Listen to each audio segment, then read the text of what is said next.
open this meeting of the Environment and Communications Legislation Committee and begin by acknowledging the traditional owners of the land on which we meet and pay our respects to elders past, present and emerging. Senators, departments and agencies have been provided with advice on the arrangements in place to ensure budget estimates 2022-23 hearings are conducted in a safe environment. This guidance is also available from the Secretariat. The committee appreciates the cooperation of all attendees in adhering to these arrangements. The Senate has referred to the committee the particulars of proposed expenditure for 2022-23 for the portfolio of climate change, energy, the environment and water. The committee may also examine the annual reports of departments and agencies appearing before it. The committee is due to report to the Senate on Friday the 16th of December and has fixed Monday the 16th of January as the date for the return of answers to questions taken on notice. The committee's proceedings today will begin with its examination of the Antarctic outcome of the climate change, energy and the environment and water portfolio. Under Standing Order 26, the committee must take all evidence in public session. This includes questions on notice. I remind all witnesses that in giving evidence to the committee that they are protected by parliamentary privilege.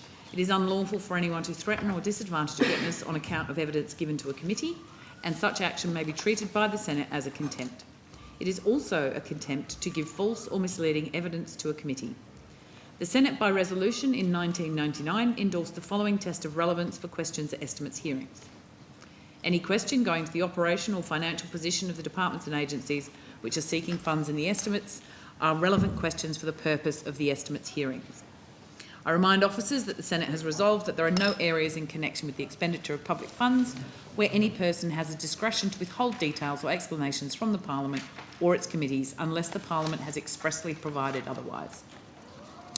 The Senate has resolved also that an officer of a department of the Commonwealth should not be asked to give opinions on matters of policy and shall be given reasonable opportunity to refer questions asked of the officer to superior officers or to a minister.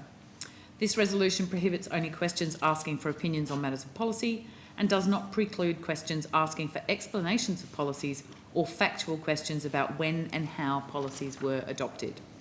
I particularly draw the attention of witnesses to an order of the Senate of 13th of May 2009, specifying the process by which a claim of public interest immunity should be raised. Witnesses are specifically reminded that a statement that information or a document is confidential or consists of advice to government is not a statement that meets the requirements of the 2009 order. Instead, witnesses are required to provide some specific indication of the harm to the public interest that could result from the disclosure of information or the document. An officer called to answer a question for the first time should state their full name and the capacity in which they appear, and witnesses should speak clearly into the microphones to assist Hansard to record the proceedings. Mobile phones should be switched to silent. I welcome Senator the Honourable Jenny McAllister, Assistant Minister for Climate Change and Energy, representing the Minister for Climate Change and Energy. Minister, do you wish to make an opening statement? No. I also welcome Mr David Fredericks, Secretary of the Department of Climate Change, Energy, the Environment, Water, and officers of the department. Mr Fredericks, do you wish to make an opening statement? No, thank you, Chair. Okay, in which case we will just proceed directly to questions. Hello. Senator Dunigan. Thank you, Chair, and I'm pleased everyone could join us tonight for another round of Senate estimates, but I think it'll be a far less painful experience than previous rounds, just for what it's worth. It's great to see Mr Ellis, wrong state, but it'd be nice that it'll be in Tasmania. If I can start with the Antarctic and Science Precinct proposal that you and I both have a great passion for, and I know others do as well, in the various forms it's been proposed. Can you just outline for me where you understand that proposal to be at? Yes, certainly. So Kim Ellis, I'm the Director of the Australian Antarctic Division. As you know, in 2019, there was an announcement of the creation of an Antarctic Science Precinct. There was seed funding from both the Tasmanian and the federal government to establish a business case. That business case was developed by October 2021 and was returned to government, and it included addendums to actually include costs of relocation and settlement and establishment of the tenants involved. And the key tenants, of course, are University of Tasmania, CSIRO, and the Australian Antarctic Division, with potential for other federal agencies. At that stage, the government didn't make a decision on the intent to proceed with funding for that, and we were asked to go back and undertake further economic modelling with the stakeholders A memorandum of understanding was developed with all of those stakeholders, and we are continuing to develop that economic model to get to a P90 business case with an intent to return to government during 2023. As yet, the government haven't made a decision to invest in the Antarctic Science Precinct, so we're working simply on developing that. Okay, thank you. So between 2019 and today, there was obviously, I guess, some parameters around what was notionally on offer from the Tasmanian government around what an Antarctic and Science Precinct would look like, what footprint it might have, etc. Has there been any change to that at all that you're aware of? Formally? Yes, Senator. So the original modelling for the Antarctic Science Precinct was on a series of plots of land in the Macquarie Point area in Hobart, which would provide access under the wharf and then into the public-facing area for the Antarctic Science. Subsequently, there's been discussion in the Tasmanian government about developing a sport, entertainment and public precinct in that zone, which would include a stadium. The heads of agreement that's been executed between the Tasmanian government and the other tenants, so us and CSIRO, allows for flexibility in the design. So the broad parameters have been developed and we're still working on those broad parameters. As recently as last week, I received assurances from the Tasmanian government that they remain committed to the development of the Antarctic Science Precinct, that should they proceed with that sports and entertainment precinct on Macquarie Point, that they will accommodate an Antarctic Science Precinct should the government decide to proceed with that precinct. And they've also assured us that they will maintain an economic footprint in Kingborough, again, should the precinct proceed with a government decision for funding. Indeed, yeah, noting that all of that is subject to decision, and I'm not going to ask you to stray into that, and I won't even badger the Minister with that, but is there, and does there remain a minimum footprint required by AAD as part of this arrangement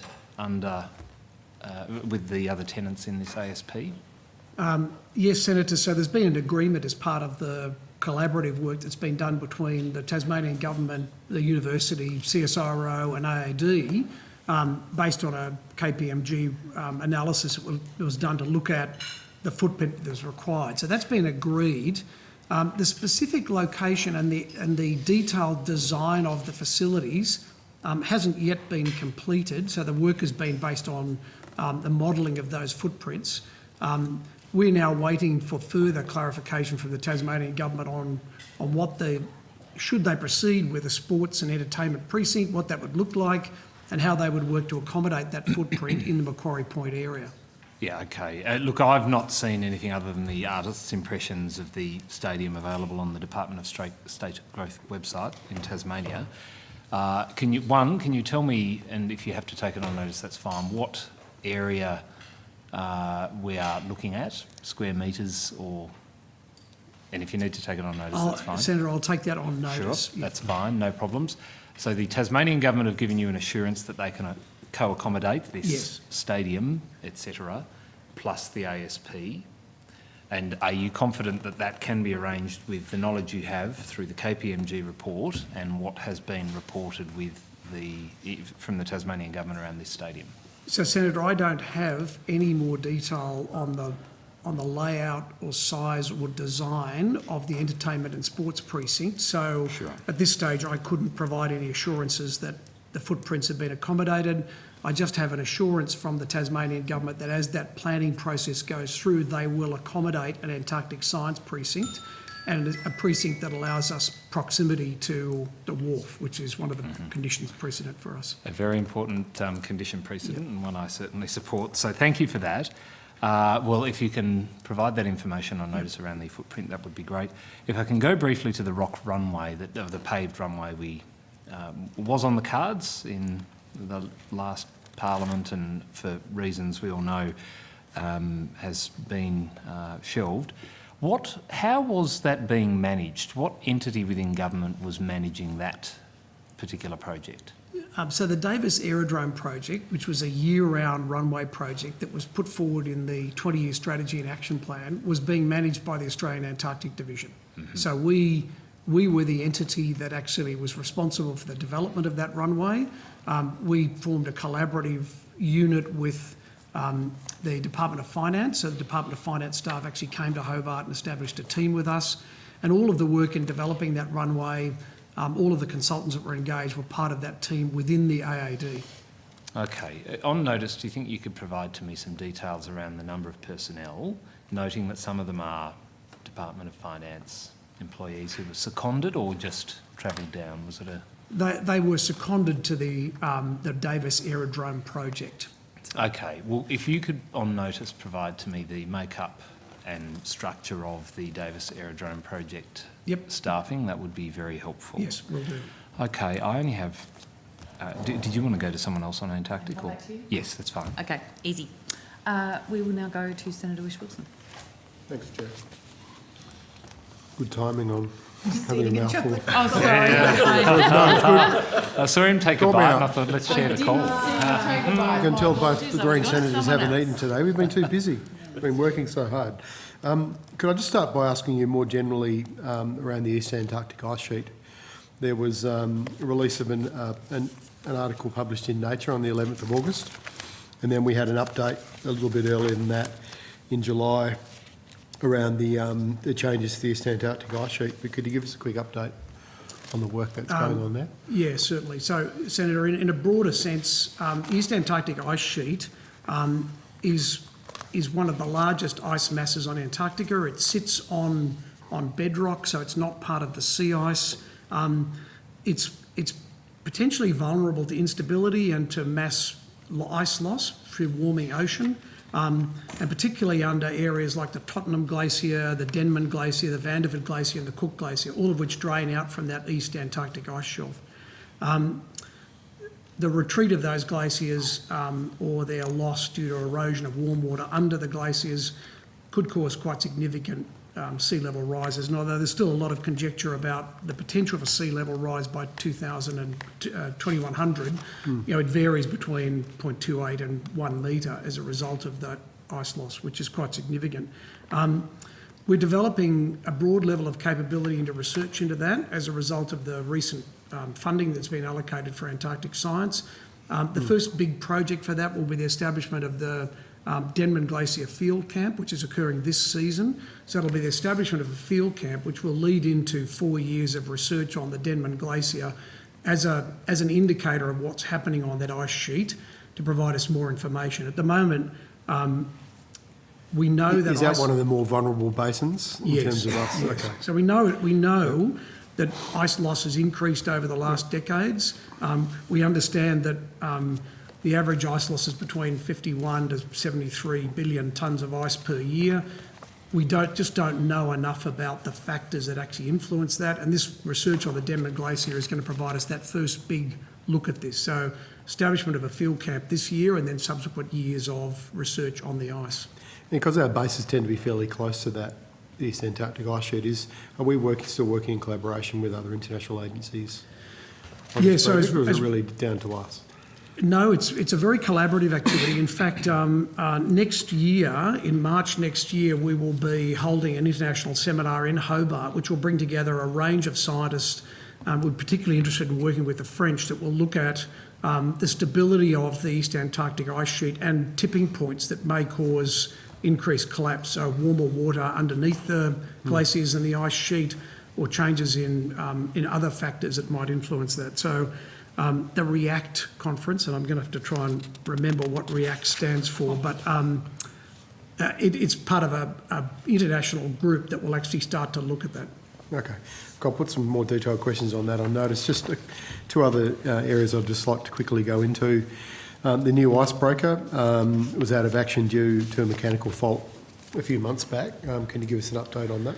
Yes, certainly. So the Nuina arrived in Australia in 2021 after a 13,000 kilometre delivery voyage to commence its 2 years of commissioning.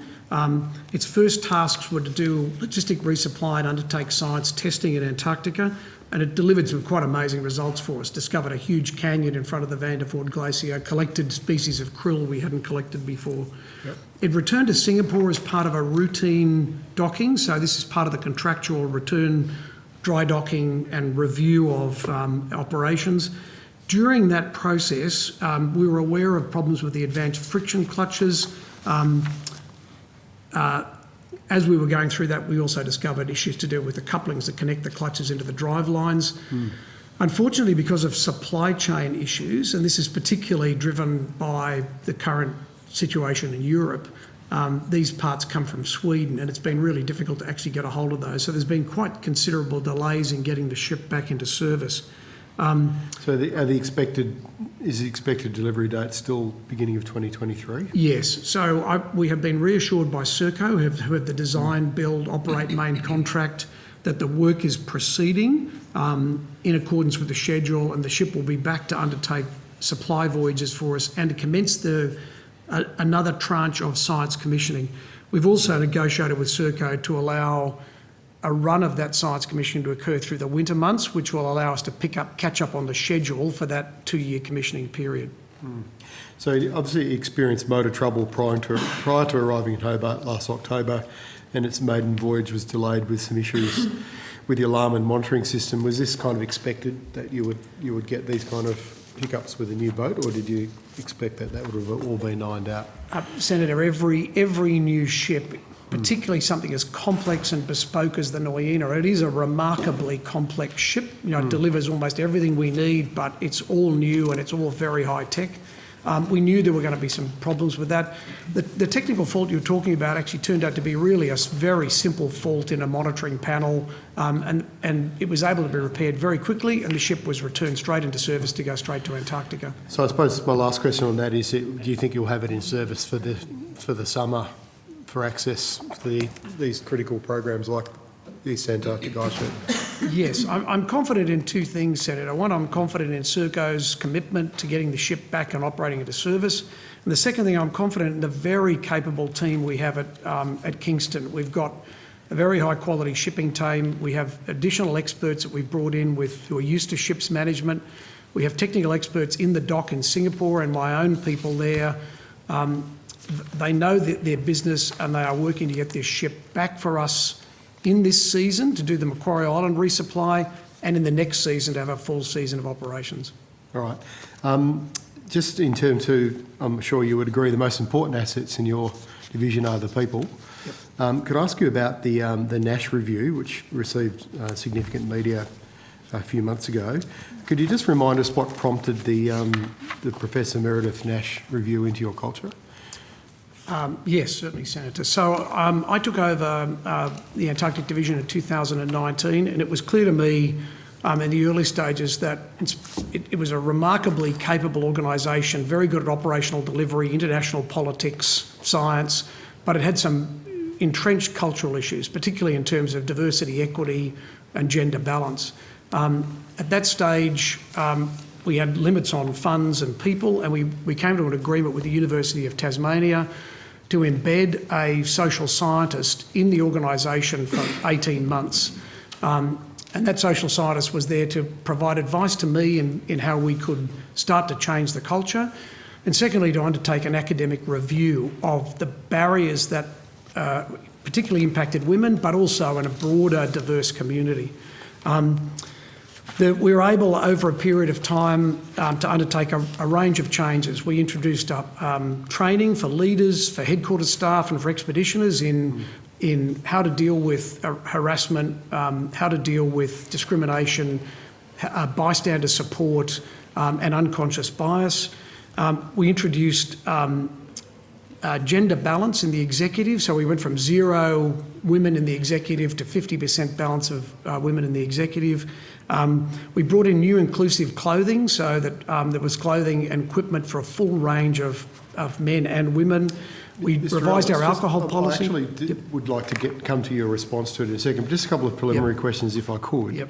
In an interview with the ABC, when this story broke, and the Environment Minister said she was gobsmacked by the revelations that were revealed, you said, you told the ABC there was a level of embarrassment and discomfort about the report's finding.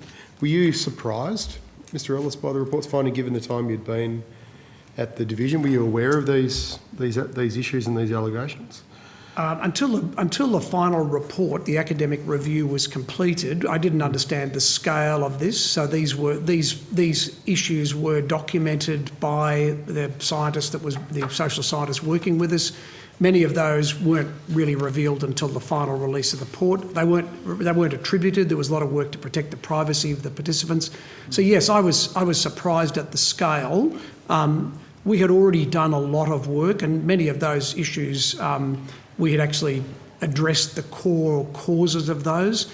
But even one of those issues is a significant issue. And so we still have a long journey to go on. We recruit 250 people every year into the program. So we're not just trying to change the culture in our organisation, we're trying to change the culture of this broader program. And we also employ people from ships crews, air crews, universities. And so the challenge for us is to get a unified approach to this and make the changes. I think my colleague, Senator Waters, might have a few questions on this too, but there was something else you said that caught my attention. You said, I think this lets the light in and gives us real authority to make change in the organisation. In respect to these very, very damning revelations, what was it about the culture when you took over that you felt like you didn't have that authority and that you needed this kind of expose? Was it problems within senior management, or why couldn't you have changed this prior to? The Australian Antarctic Division has a very high level of operational excellence built on 20 to 30 years of experience. So it's an organisation that has very low staff turnover. It's got a remarkable group of people delivering in extreme and remote environments, a very high dependency, for example, on trades to operate the stations. Yeah. So the culture was a self-reinforcing culture. And so that's the idea of doing this sort of a report. And having this as a conversation piece means that the authority I needed was not an external authority, it was an internal authority to actually start to make people talk about these issues.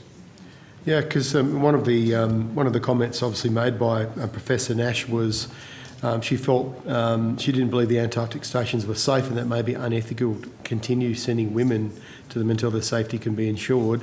And then she said, I think on some level it is unethical for us to continue to try and encourage women to take to enter a male-dominated field if we're not confident that you can keep them safe. Are you now confident, following this report and what you've put in place, that women will be safe on our Antarctic Yes, base? Senator. So firstly, I don't agree with that premise that we shouldn't be sending women down. In fact, every bit of evidence says the more women we have on station, the safer the environment is. And so perhaps you should only send women down and not send men, if this conclusion's correct.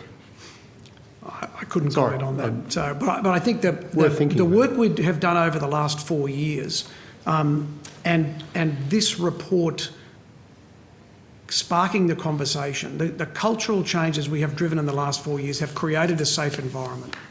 We're going to rotate the call. Yeah, okay, sure. Thank you. Senator Dunian. Thanks, Chair. Before I follow on from Senator Whish-Wilson's questions on the Nash Review, if you could also take on notice the number and value of consultants employed or deployed to the Davis Aerodrome project as well. Yes. Thank you. Okay, to Nash, how many recommendations were there in total from? There was 42 recommendations in the academic review. Okay. And the AAD has responded to, or is responding to, and complying with all of those recommendations? So we have developed a diversity, equity and inclusion plan that addresses every one of those 42 recommendations and provides measurable outcomes. So it's a program that looks at each one of the recommendations. How do we measure the outcomes from that? That will be a living document that will adapt and change as we learn more about this and as we get more input from outside. But every one of those recommendations will be addressed, and we'll be able to report on those back into the department, to the minister and to the staff. Okay, excellent. And so then who in the organisation is responsible for, one, the responses to those and making sure those responses are implemented to those recommendations, and the organic sort of ongoing response? So Senator, ultimately, I am responsible for ensuring that diversity, equity, inclusion plan is implemented.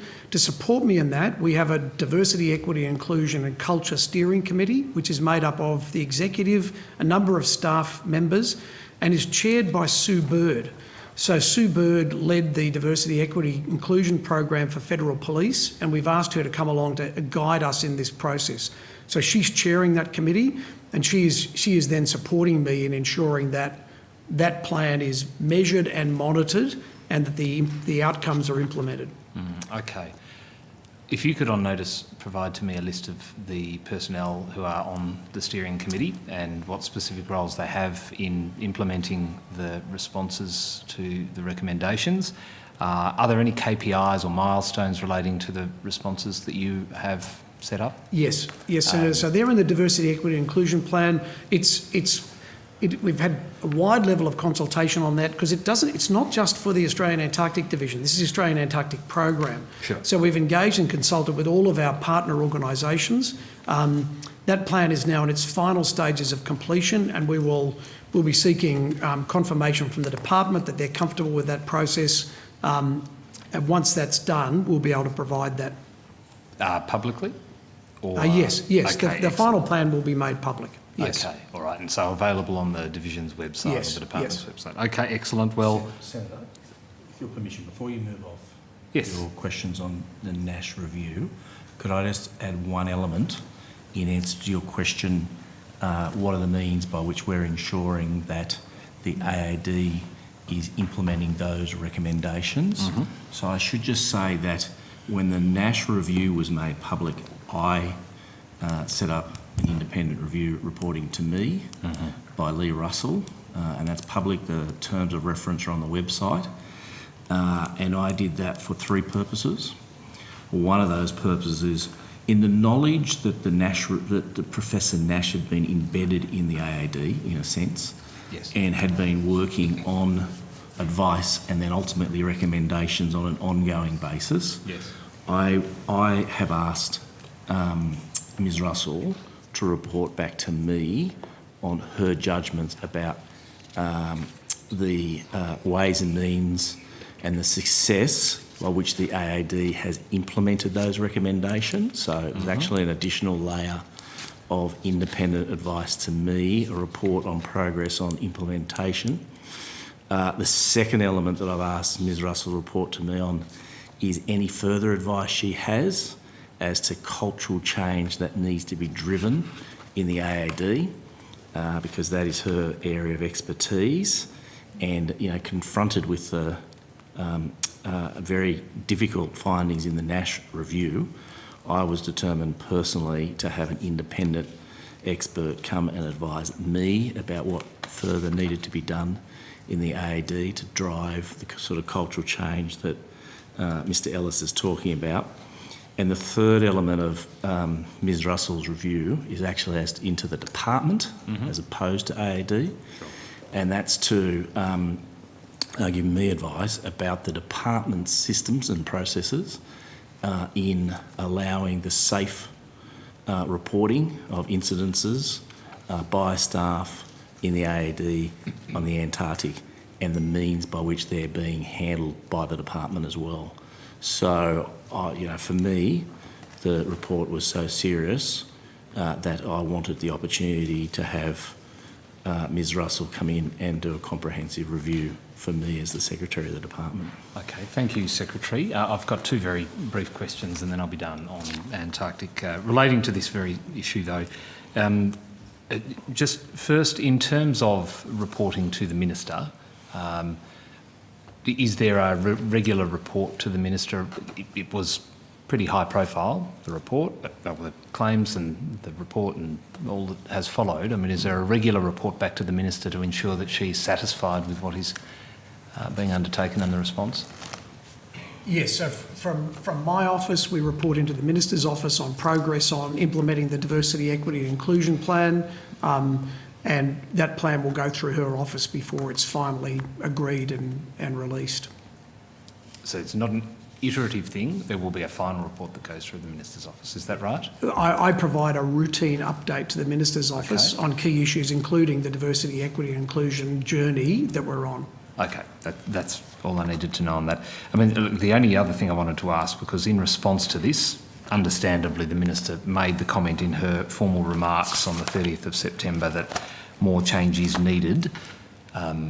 Obviously, there were recommendations out of a report and then a response provided by way of this is what we're going to do as an agency to protect our staff and make sure this sort of horrendous activity doesn't occur ever again.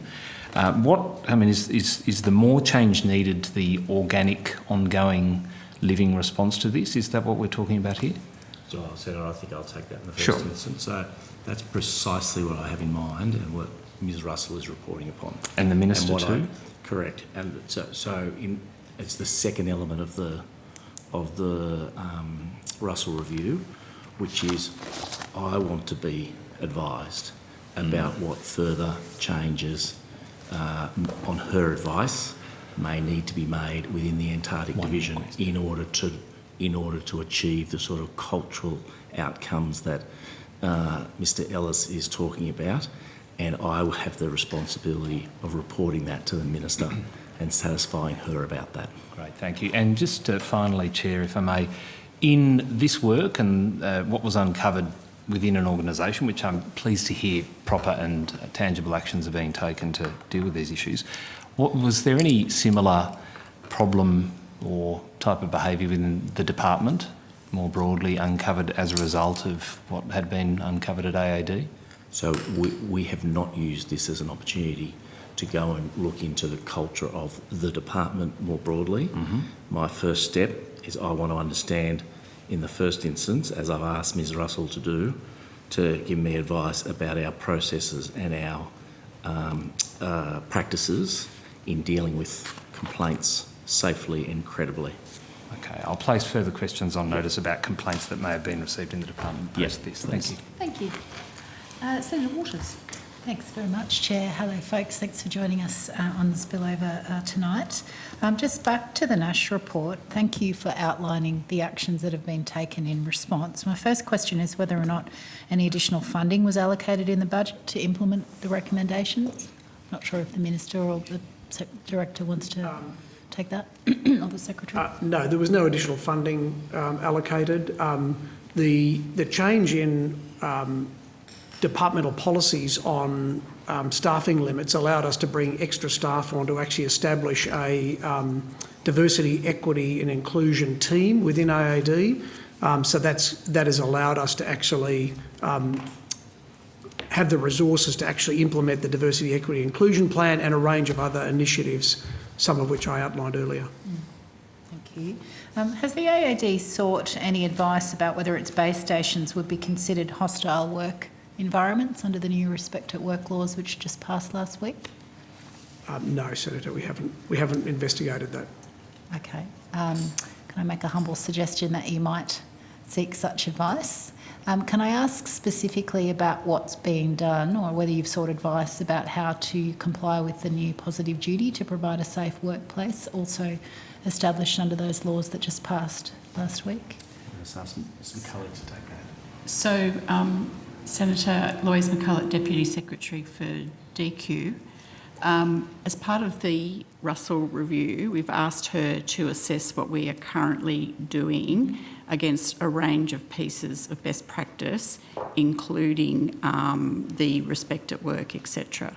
So it's specifically in her terms of reference to advise us against those pieces of information.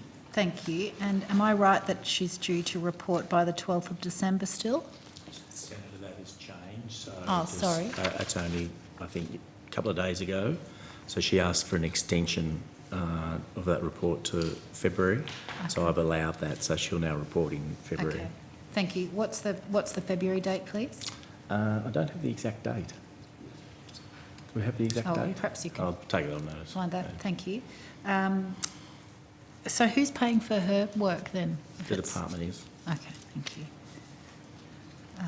Perhaps Minister on notice, or yourself, Mr Fredericks, could provide me how much the department's allocated to fund that vital work. Yep, happy to do that. Thank you. And was the extension sought because Ms Russell didn't have the resources she needed to do the work in the timeframe, or were the issues worse than she'd expected? What was the reason for the extension? No, I think in fairness, Senator, it's just we set this report up relatively quickly with Ms Russell. I did that deliberately because I wanted to act quickly. So my team, did their best job of scaling the sort of work that would be required. The lived experience of her doing the report is that she just needs some more time to get it done, and she is taking into account the Christmas New Year break as well. So it's not unusual for a reviewer to come back. I understand that and I accepted it. Yes.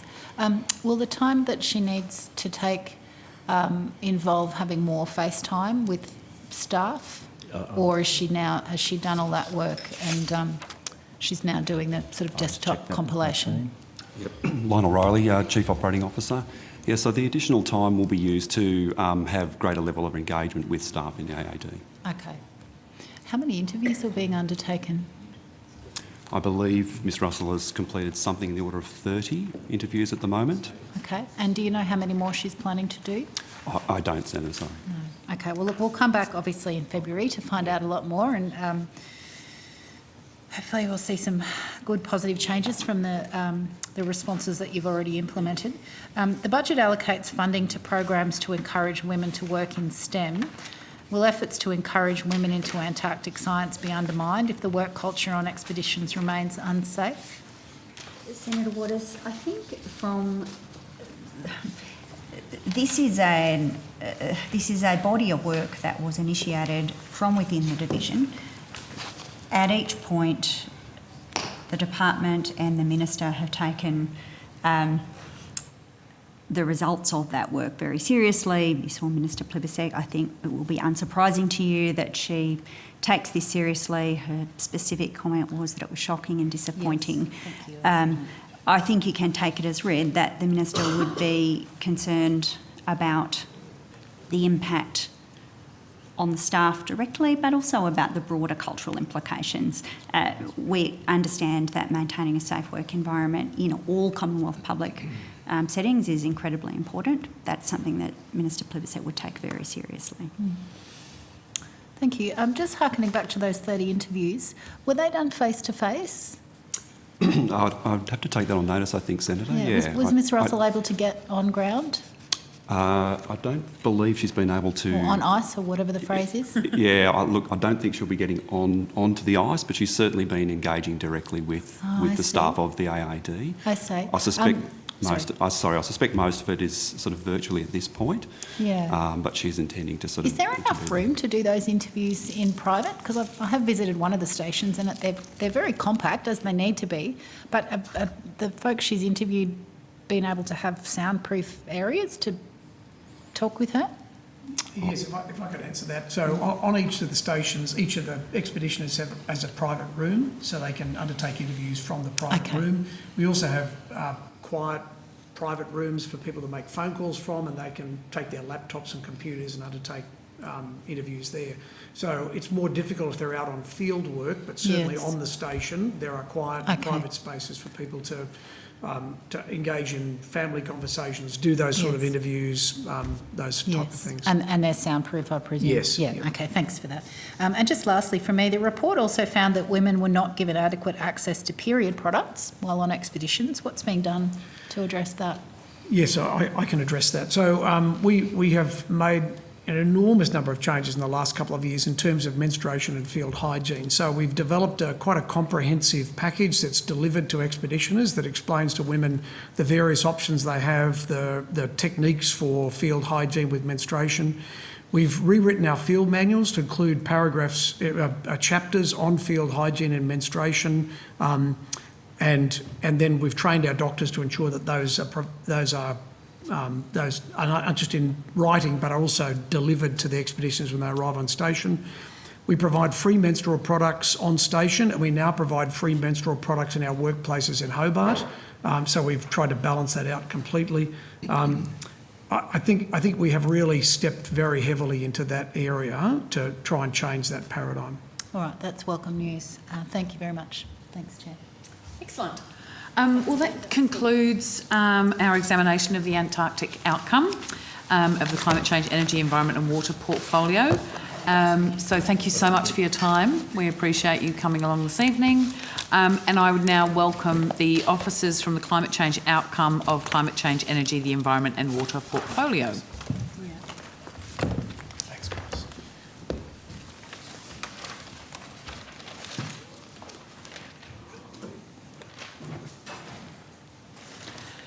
So, Ross, questions for the next one? Do you want to go re-evaluation? Oh, I might just go. I might go. Should we go first? And then back to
So, Mr. Fredericks, are you okay for us to begin Absolutely, Chair. while All good.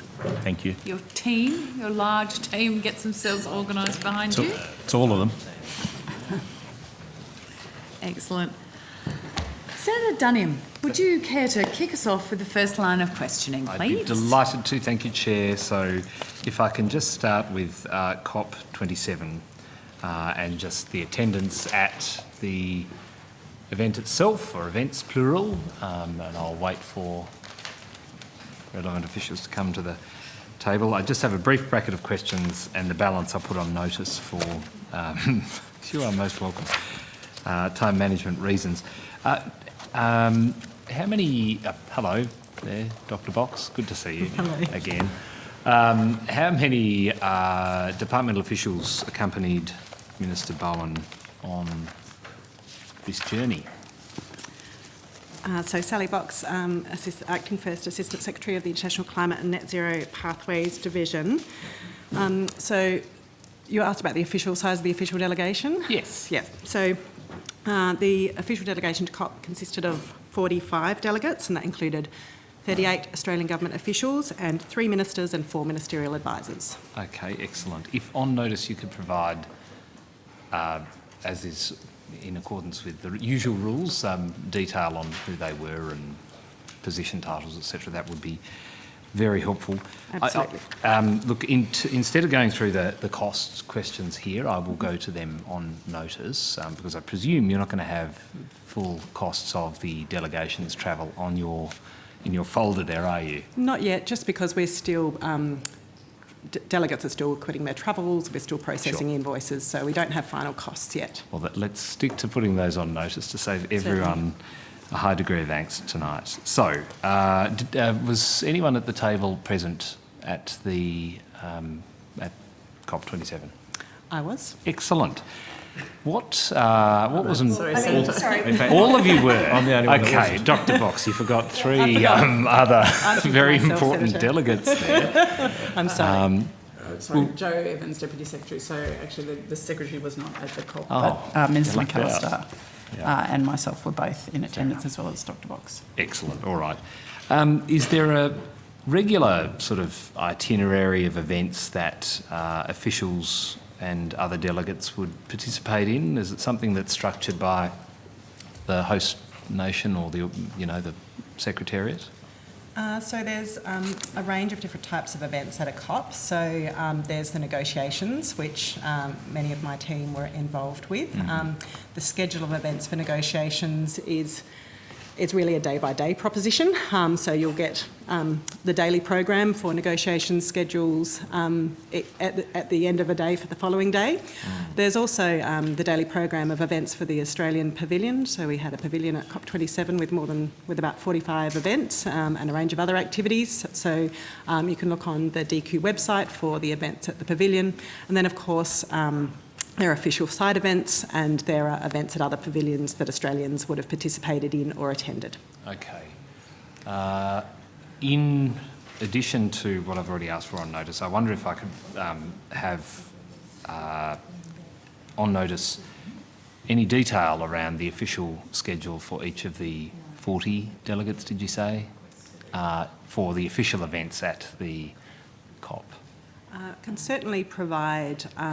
as best you can without going into people's... As best we can, noting that many of the delegates were involved in negotiations whose timetable would have changed from day to day. Yeah, but we can sure. certainly As best you can. Look, provide the best we can. Yeah, I'm not going to be splitting hairs over the 5 minutes that are missed in the morning and that sort of thing.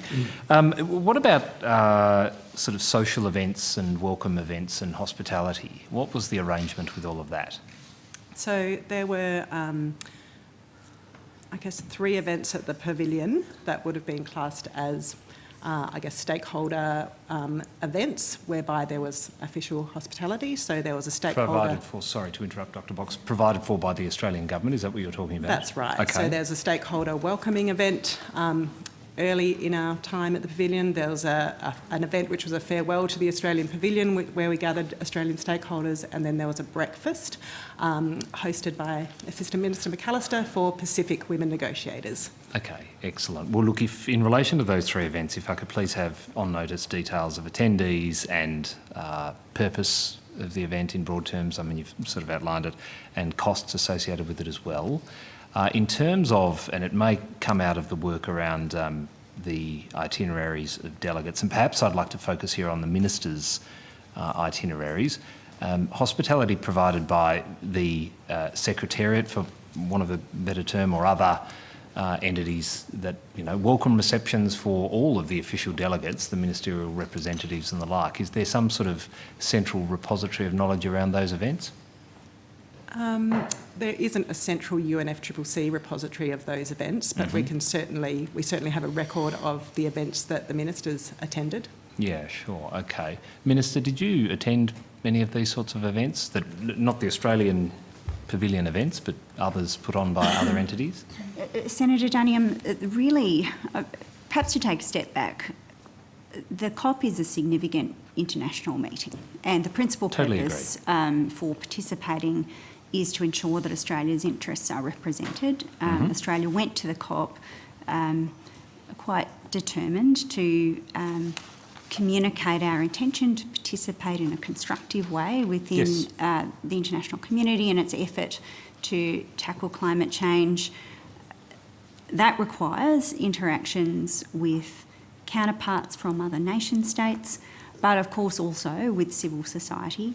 I think Dr. Box has taken a number of your questions on notice about sort of program. We will do what we can to assemble a program. I can assure you that they were very busy days. No one would accuse you of anything other than that. I'm not calling anyone here a slouch, but I suppose without... and I certainly don't disagree with you about the importance of these events and what is entailed in getting a good outcome, whatever that might be. I'm just asking questions around itineraries, events and the like.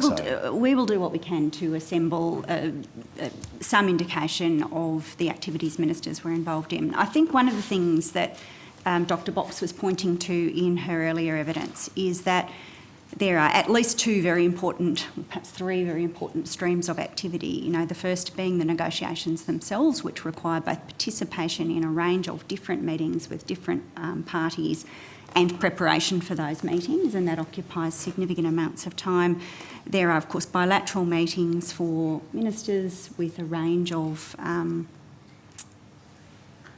counterparts, and then, as you've already observed, The broader COP involves opportunities to speak to civil society around specific topics. Events are organised to canvass the way that particular countries might be dealing with particular policy challenges, and both Minister Bowen and I suspect Minister Conroy, participated in a number of those kinds of events as well.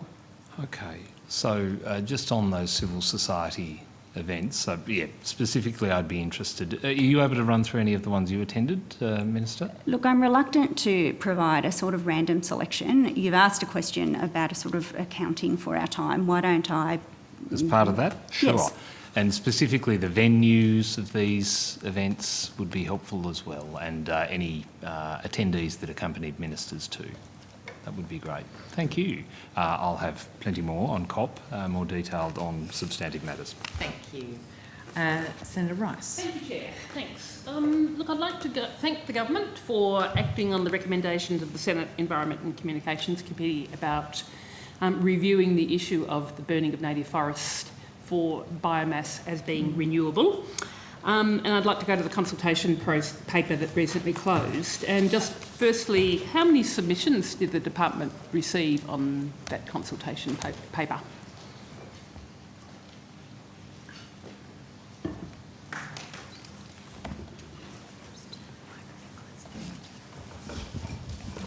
Senator James White, Branch Chief Renewables and Distributed Energy, 2,900 unique submissions.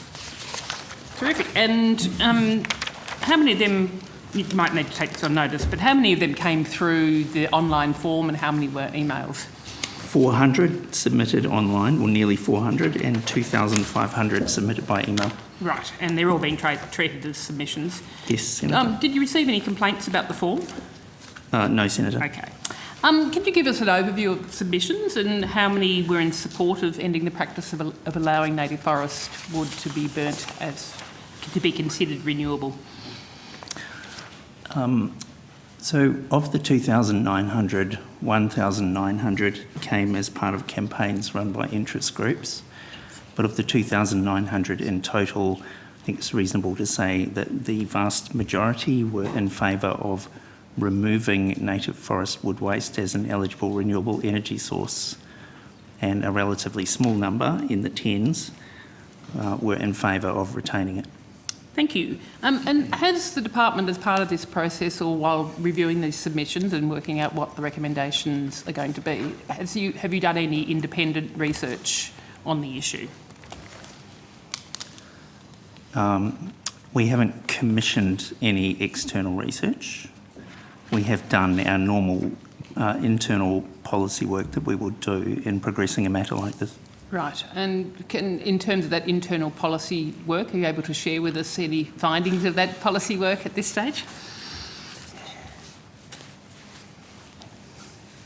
Senator Beth Brunero, Head of Division Electricity. The discussion paper that was put out to garner submissions sort of went through some of the analysis which was around the amount of certificates that were subject to this, and I think we've got that just in terms of wood waste. Can you elaborate on that, please, Mr. White? Certainly. So some of the research we went through was we had a process with the Clean Energy Regulator who administer this aspect of the renewable energy target. We looked back at previous Climate Change Authority review advice from 2012, 2014, Warburton review advice. We looked at previous submissions that have been made on the topic. We also had a look at how many power stations were accredited to create large-scale generation certificates, so LGCs, from native forest wood waste, and how many large-scale generation certificates had been created from wood waste versus native forest wood waste versus other forms of wood waste. Have you formed a view about, whether indeed there is any case for wood from native forest to be considered renewable? If we had, Senator, we would provide that view to the Minister in a briefing. Okay. So what are the next steps from here? Are the submissions, are they public or are they going to be made public? Yes, the submissions will be made public. Right. And when will you be providing, or have you provided a summary to government and any recommendations to government? Are you making recommendations to government or just providing a summary? We are, Senator, and obviously within a large number of submissions, it's taken some time to work through those, and we'll provide that advice to the government, and it's a matter for them in terms of the timing of those decisions. Okay, but do you have an estimate of your timing for making those recommendations to government? So we've done the analysis, and we're ready to provide those recommendations to the government. Right. Okay. So you're ready. Yes. Okay. And Minister, do you have any information about sort of what the timing for any decision by government is going to be? Simply that we're looking forward to receiving the advice from the department. We'll work through the response when received. Okay. Thank you. Briefly, just want to go on to ask whether the department was aware of the report by the Victorian Forest Alliance, relatedly, that found that immediately ending native forest logging could prevent 14 million tonnes of carbon emissions by 2030. That was about native logging. Yes. Sorry, Senator. Yes. So obviously that would be a question for our forestry and our other parts of the department. We sort of cover how this particular issue relates to the generation of electricity and the existing renewable energy targets. So, as I understand it, though, it's basically the intersection between ending native forest logging and meeting our climate targets, and the risks that native forest logging poses for our climate targets. So, Senator, we haven't. I'm not aware. That group may have made a submission into the process, but there were 2,900 submissions. So, I mean, it's a separate issue than the burning of native forest biomass. It's about the climate impacts and the carbon emissions from native forest logging. Yeah. So this whole process was explicitly not about native forest logging. Okay. Well, maybe you're not the right right people to be answering my questions then.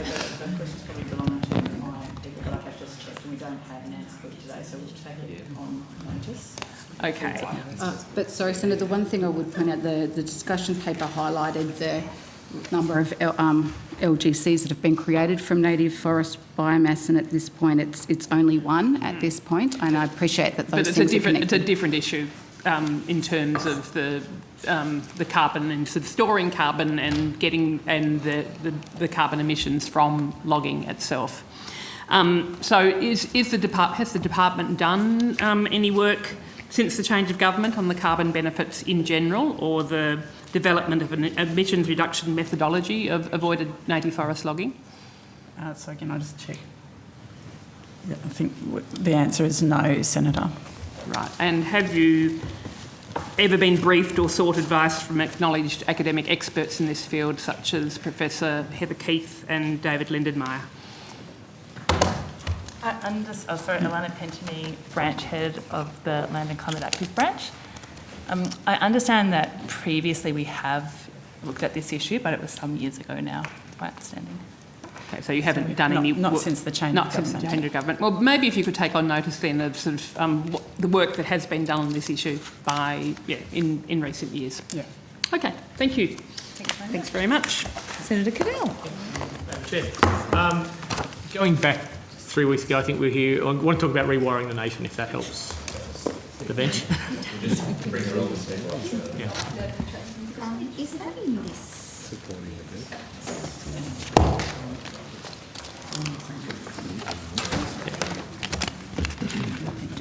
Thank you. I think 3 weeks ago when we were here, we were talking about rewiring the nation. So from memory, we're talking about 20 billion allocation to CFC. Is that correct? Yes. That's correct. It's Kirsty Gowns, No. for Network Reform. No problem. Now, new here, so I can be slammed down on this. There's a Treasury Laws Amendment Bill in the House at the moment talking about $1 billion for other electricity transmission. Is that separate, or is that part of the same? That's overall? part of the same 20 billion, Senator. It's $19 billion to the CFC, and there's $1 billion in a special account for the Rewiring the Nation office to make complementary equity investments with the CFC. As opposed, CFC was going to be mainly loans, is that right? Or that could be equity investments as It's possible for the CFC to make equity investments, but because they can do a whole range of financial instruments, but there might be some circumstances where an investment requires loans and equity, and in those circumstances the CFC would have a conflict So there's an ability in the department to partner with the CEFC in an appropriate case. Right. Understood. Was the $1 billion to the department in the portfolio budget statement at all? I didn't see it in there. Was it, or has it been a change since? I believe the portfolio budget statement didn't break it down in that way. It just referenced the $20 billion as a policy commitment. Right. So there's been no change. That was always envisaged to go that way? Yes. Okay. Learning while talking, won't be a sec. Has there been any public policy statement, Minister, on that separation until this TLAB, or is that always just been 20 in this and then no separation, no differentiation?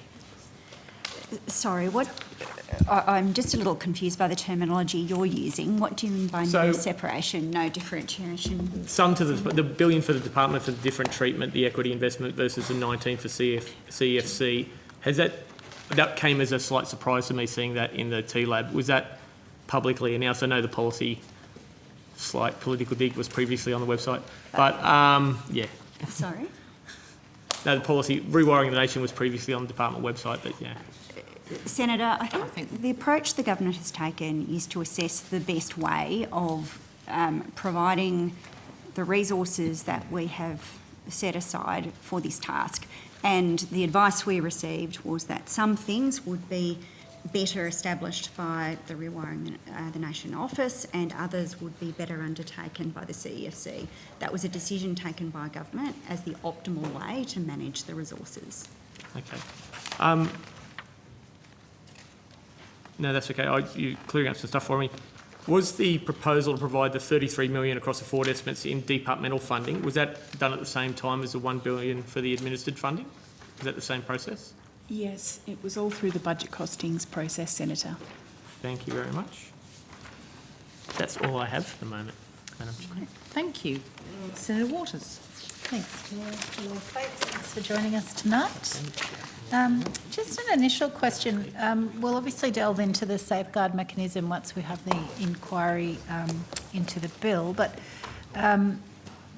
just to help me understand the investment environment, of the 30 million tonnes that's been reserved for the new entrants, can you give me a sense of what projects are in that pipeline that you're expecting will put their hand up to fill that 30 million?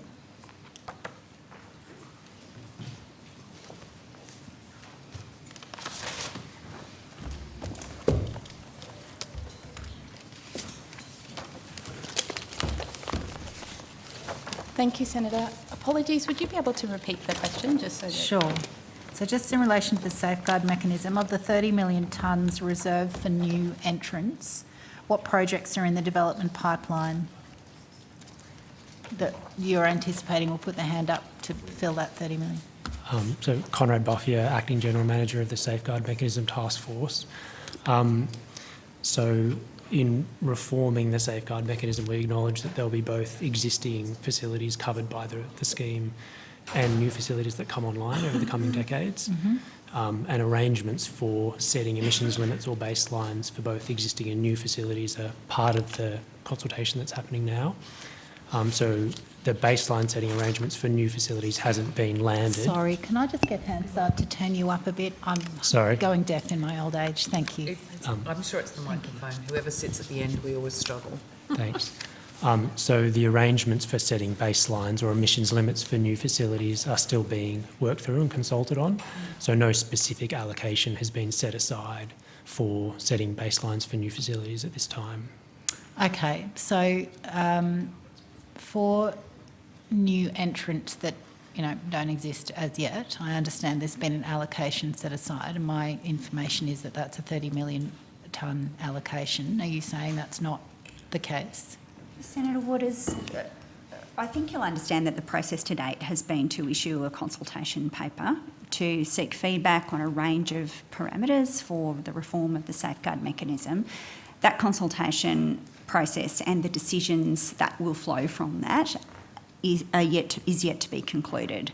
I think you'll know that the government is carefully considering the input that we've received about the operation of the safeguard mechanism. There are some quite consequential decisions that need to be taken about how it will work. The government will make a formal and public indication about how we intend to proceed, but we are not in a position to do that this evening. Okay, so sorry, have I been led up the garden path, or are you? Senator Waters, if I could ask where you got the 30 million tonne allocation from? We're not familiar with the figure from our consultation paper. Is there an allocation for new entrants Not that's at been this time. established as yet? Okay, No, so there and may there's well no be. figure in the department's consultation documents, and so that's why we're a little confused. Okay, all right. Well, perhaps we'll come back to that in future questions. Can I move now to the Beetaloo? When the Northern Territory Government lifted their fracking moratorium, they did so on the condition of fully implementing all of the PEPA review conditions. I'm not too sure if the folk at the table will be the right one. Staring blankly. Is it maybe that the question you're asking belongs in the resources portfolio? No, it doesn't, but thank you. All right. So is there anyone at the table that... well, perhaps if we can hear the question, then we'll know if we are able to answer Well, I it. was firstly going to make sure that the people I was talking to understood that, yes, there was a commitment to implement all of the PEPA review recommendations by the Northern Territory Government, but I know that's the case, so I'll take that as read. One of the recommendations was recommendation 9.8, which required offsetting scope 1, 2 and 3 emissions in the Beetaloo. Yes, thank you. David Ritchie was appointed by the NT Government as the independent overseer of those recommendations, and in July of this year, he said, and I've got a letter I can table if you need me to, he said that this crucial recommendation about offsetting scope 1, 2 and 3 wouldn't be implemented unless the new Albanese government steps in to require offsetting. So can I ask, has the department commenced work on quantifying and done any other work in relation to offsetting scope 1, 2 and 3 emissions from the proposed Beetaloo gas project? Senator Waters, the department certainly incorporates emissions anticipated to come from new oil, gas and other developments in its emissions projections. The most recent projections were last year's, published late last year for 2021. The next projections will be released by the end of this year, and again, new oil and new gas developments will be incorporated into that. In terms of the Northern Territory Government's commitment to offset emissions, it's a Northern Territory Government commitment, and so I couldn't speak to the contemporarily to the work that they've done to quantify those, but we certainly account for all of the anticipated new developments in the emissions projections. Thank you. And I do have some other questions about the modelling and the projections, but I'm just wanting to establish whether or not the department has commenced any work to do anything in relation to the fact that David Ritchie is saying we need the feds to step in here or it won't happen. So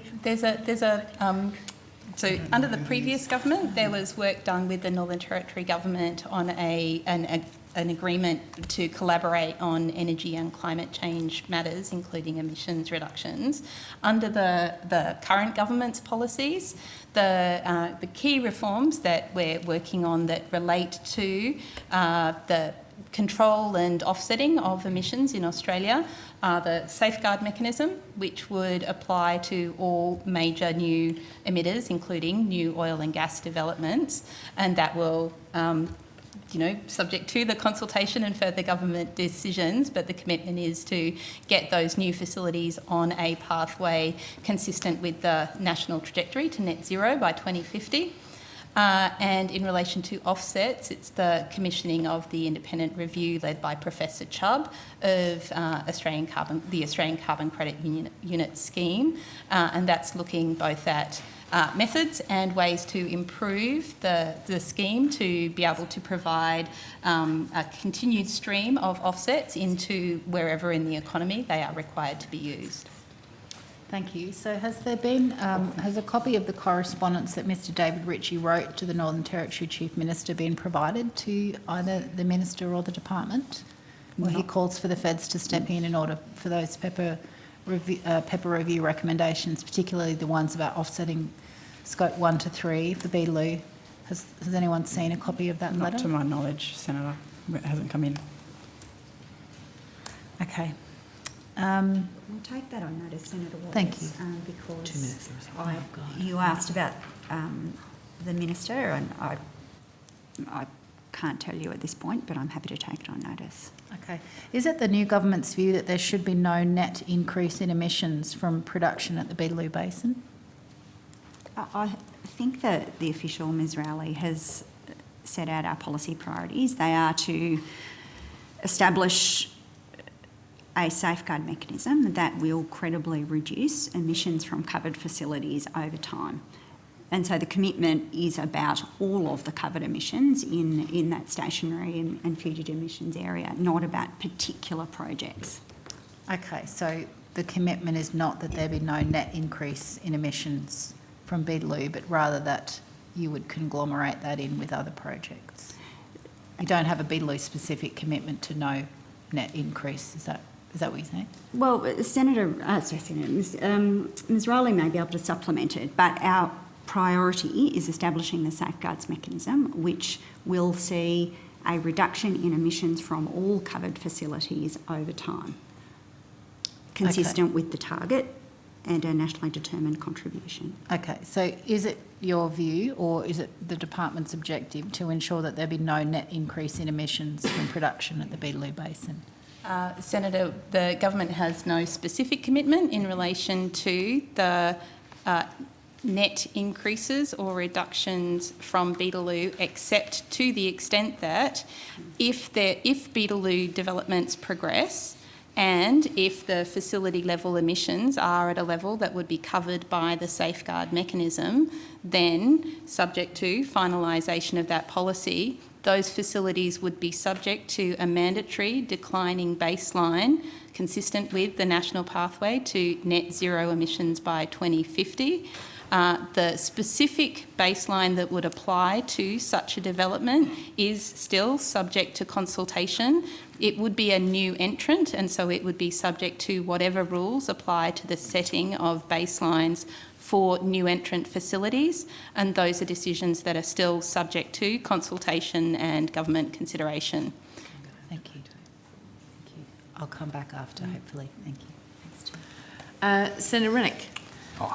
Hi guys, just to confirm, are you the right department to ask questions about your modelling and your targets to 2030 and how you're going to get there?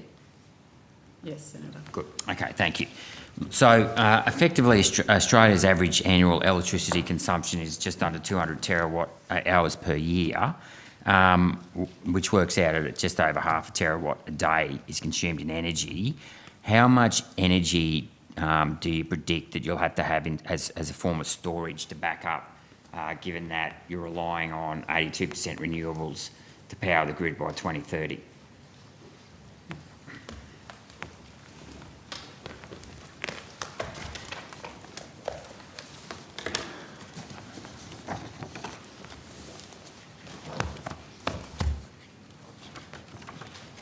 Senator Simon Duggan, Deputy Secretary. So the 82%, you probably are aware, aligns pretty well with the Australian Energy Market Operators Integrated System Plan, where they're predicting 83% renewable energy by 2030. Yep. And that within that context, they do projections of the sort of electricity generation that is consistent with that 83% renewables by that stage. So they're probably the best estimate of what forms of different forms of energy that you'd need by that stage. Okay, I'm trying to get some quantify this figure though. So, if you've got half a terawatt and it's 80% renewable, let's say it's 0.4 of a terawatt per day, you're going to be relying on renewables. What happens if that particular day there's a monsoon, cold weather and there's no solar energy or wind power? where are you then going to get the other 0.4 terawatts from? It's a good question. I think my colleague has done some math that she may be able to help you with. So, Senator, this comes from the Integrated System Plan from the Australian Energy Market Operator, so it relates to the National Electricity Market. But and this relates to their step change scenario, which experts consider to be the most likely by 2030. So it does require 47 gigawatts of new battery and hydro storage by 2030. To achieve what they have as sort of an 83% outcome around, so that's the required amount with respect to that. Great, thanks for that. And so how many batteries, so obviously, do you know the split between hydro storage and, you know, your car batteries, your house batteries and other form of storage? I should also note, sorry, Senator, before I answer that question, that it also includes dispatchable gas that's in the system as well. So that obviously provides sort of dispatchable capacity with respect to firming renewables. So, and sorry, Senator, your question went to? How many batteries are you going to need? So obviously you'll have some in the form of hydro batteries, and then you'll have dispatchable gas. So have you got a split between... I mean, long story short, I guess where I'm going to is how much will you need to store within batteries itself as opposed to hydro or gas, because I'm aware that they're closing coal mines down, for example, coal-powered fire stations. So what do we, if you know, you have a bad day and over 365 days, the chances are you're going to have 1 or 2 days where there is no wind blowing or sun shining, where are you going to get your backup energy from? So, Senator, you asked... There's a couple of questions in that. So first of all, you asked how many batteries, and I think you went on to answer the question, which is it really depends on the form that you're storing the energy, the electricity. Yeah, exactly. That's right. That's right. So, and I think so. What are you assuming? What are your assumptions around that? Yeah. So I think my colleague gave you some figures, but Merrick, have you got something to add? Thank you, Senator. Merrick Peasley, Branch Head, Firming Mechanisms Task Force. Most of this is outlined in the Integrated System Plan, as Ms Bernaro has just indicated to you. So page 54, pretty much to page 57, talks a lot about shallow, medium and deep storage required in the event to get to a high penetration renewables grid out to 2050. And it's talked about in length. I mean, we could read it to you, but it's no, that's okay. Have you got costings on there as well? They don't do costings. They really look at it from a reliability perspective. Okay, so do we have any costings about storage for you know, how much it will cost to get to our 2030 target in terms of storage? So the costings there, you mean, because a lot of this, of course, is private provision. So, and in fact, you'd hope that the vast majority of it was. Government has policies that will assist that. Well, okay, that's fine. So but obviously we're told every day that renewables are cheaper. Yeah. I want that quote substantiated by proper costings, whether it's public or private, you know, whether it's funded publicly or privately, because it's going to end up either out of the taxpayer's pocket or on their energy bill. So I'm looking for costings on just the storage. I mean, I want it on other issues, transmission as well, but I'm asking, do you have costings on that storage? So, Senator, we'll take that on notice. The difficulty with answering that question in any kind of precision is that in terms of deep storage, that will relate to a number of technologies, same with deep and shallow. And so it will ultimately depend on the precise mix of those. Okay. But we can do things at a high level with respect to the nature of the type of storage that fits within that and provide some estimates for you. So you don't have definite figures at the moment? Well, Senator, what we can do for you, I think, and we'll have to take this on notice, is look at the existing pipeline of projects that are underway and what the private proponents have told us about the cost of those things. And we can also add to that any government, you know, through Rewiring the Nation or other policies that are helping to assist that. We can absolutely break down the government contribution to that, but we just don't have all that Well, I want detail government and private, because ultimately it's going to cost the the consumer through taxes or energy bills. Yep. But that's not completed yet. Is that fair to say? So we'll endeavour to do we'll take that on notice and we'll endeavour to do our best. But it's not completed. We don't have it in front of us right now, so Right, we'll need to go away and do that. In terms of recycling, do you know how much it would cost to recycle, whether it's a house lithium, you know, house battery, a car battery? Have you got figures on that? I'm sorry, Senator, that's a question for our waste colleagues, which have previously appeared, but sure. I'm sure we could look into those sort of issues. We'll take it on notice and then it's in an outcome that's already been done. Right. That's okay. We'll take it on Excellent. notice and Okay. come back to you. Yeah. Thanks very much. And then in terms of, yet again, overall modelling, have you got a breakout of how many, turbines do you need, how many solar panels you need to get to 82% renewables? The integrated system plan again does provide an indication of the type of the level of renewable energy. So just bear with us a second. Okay. I don't know. Oh yes. Yeah, Senator, it's I think it's around about. Actually, sorry, I don't think we do have that figure in front of us. We're happy to take it on notice and get to you. Yeah. But if it gives you a sense, it's 9 times the amount of the existing variable renewable energy that currently is, as of when the step change, the last integrated system plan came out, was operating in the NEM at that point. And so that gives you the sort of the quantum of... So 9 times... 9 times... Yeah, what, sorry? The variable renewable energy that currently is in the national electricity market. Well, what's the cost of that? Again, Senator, it depends on the mix of technologies that you're going to deploy. There is some figures that we can pull out for you around what they roughly think around different, like solar versus wind, for instance. Sure. So we can actually... So can you give me some definite costings on that?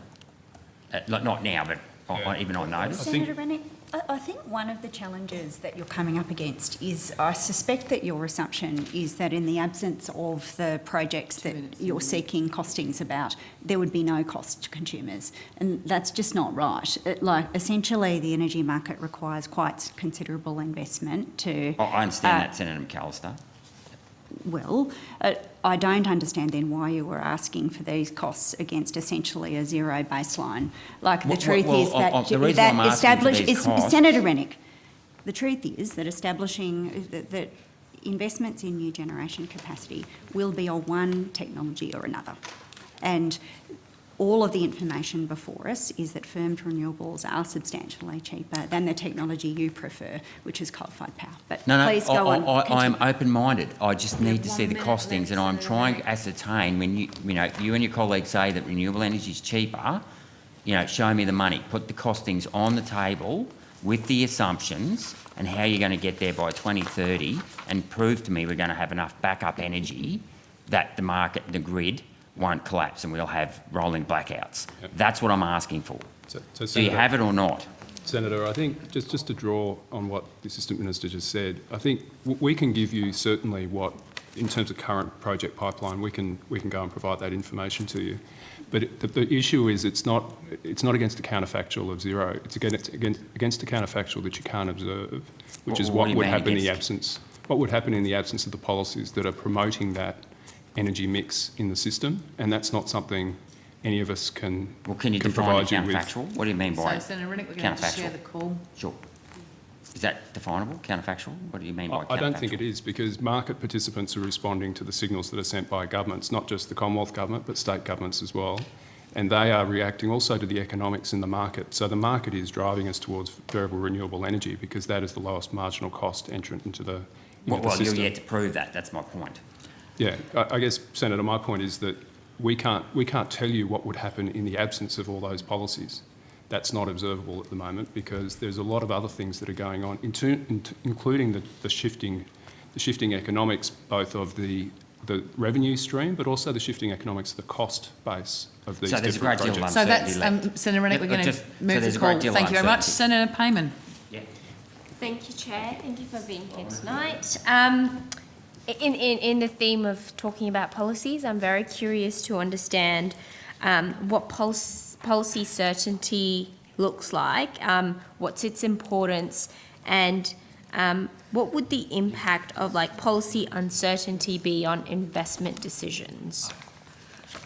Senator, I'm very happy to take this one. In the general question, I'm happy to take it in the general.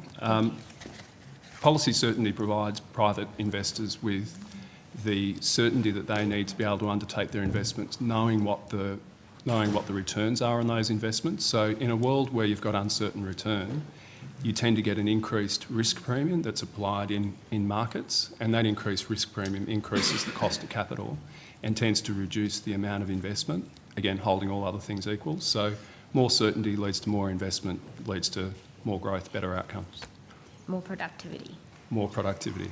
That's right, Senator. In relation to the Climate Change Act 2022, are there any projections on like the policy certainty investment pipeline that we're expecting? Is that something you can step us through?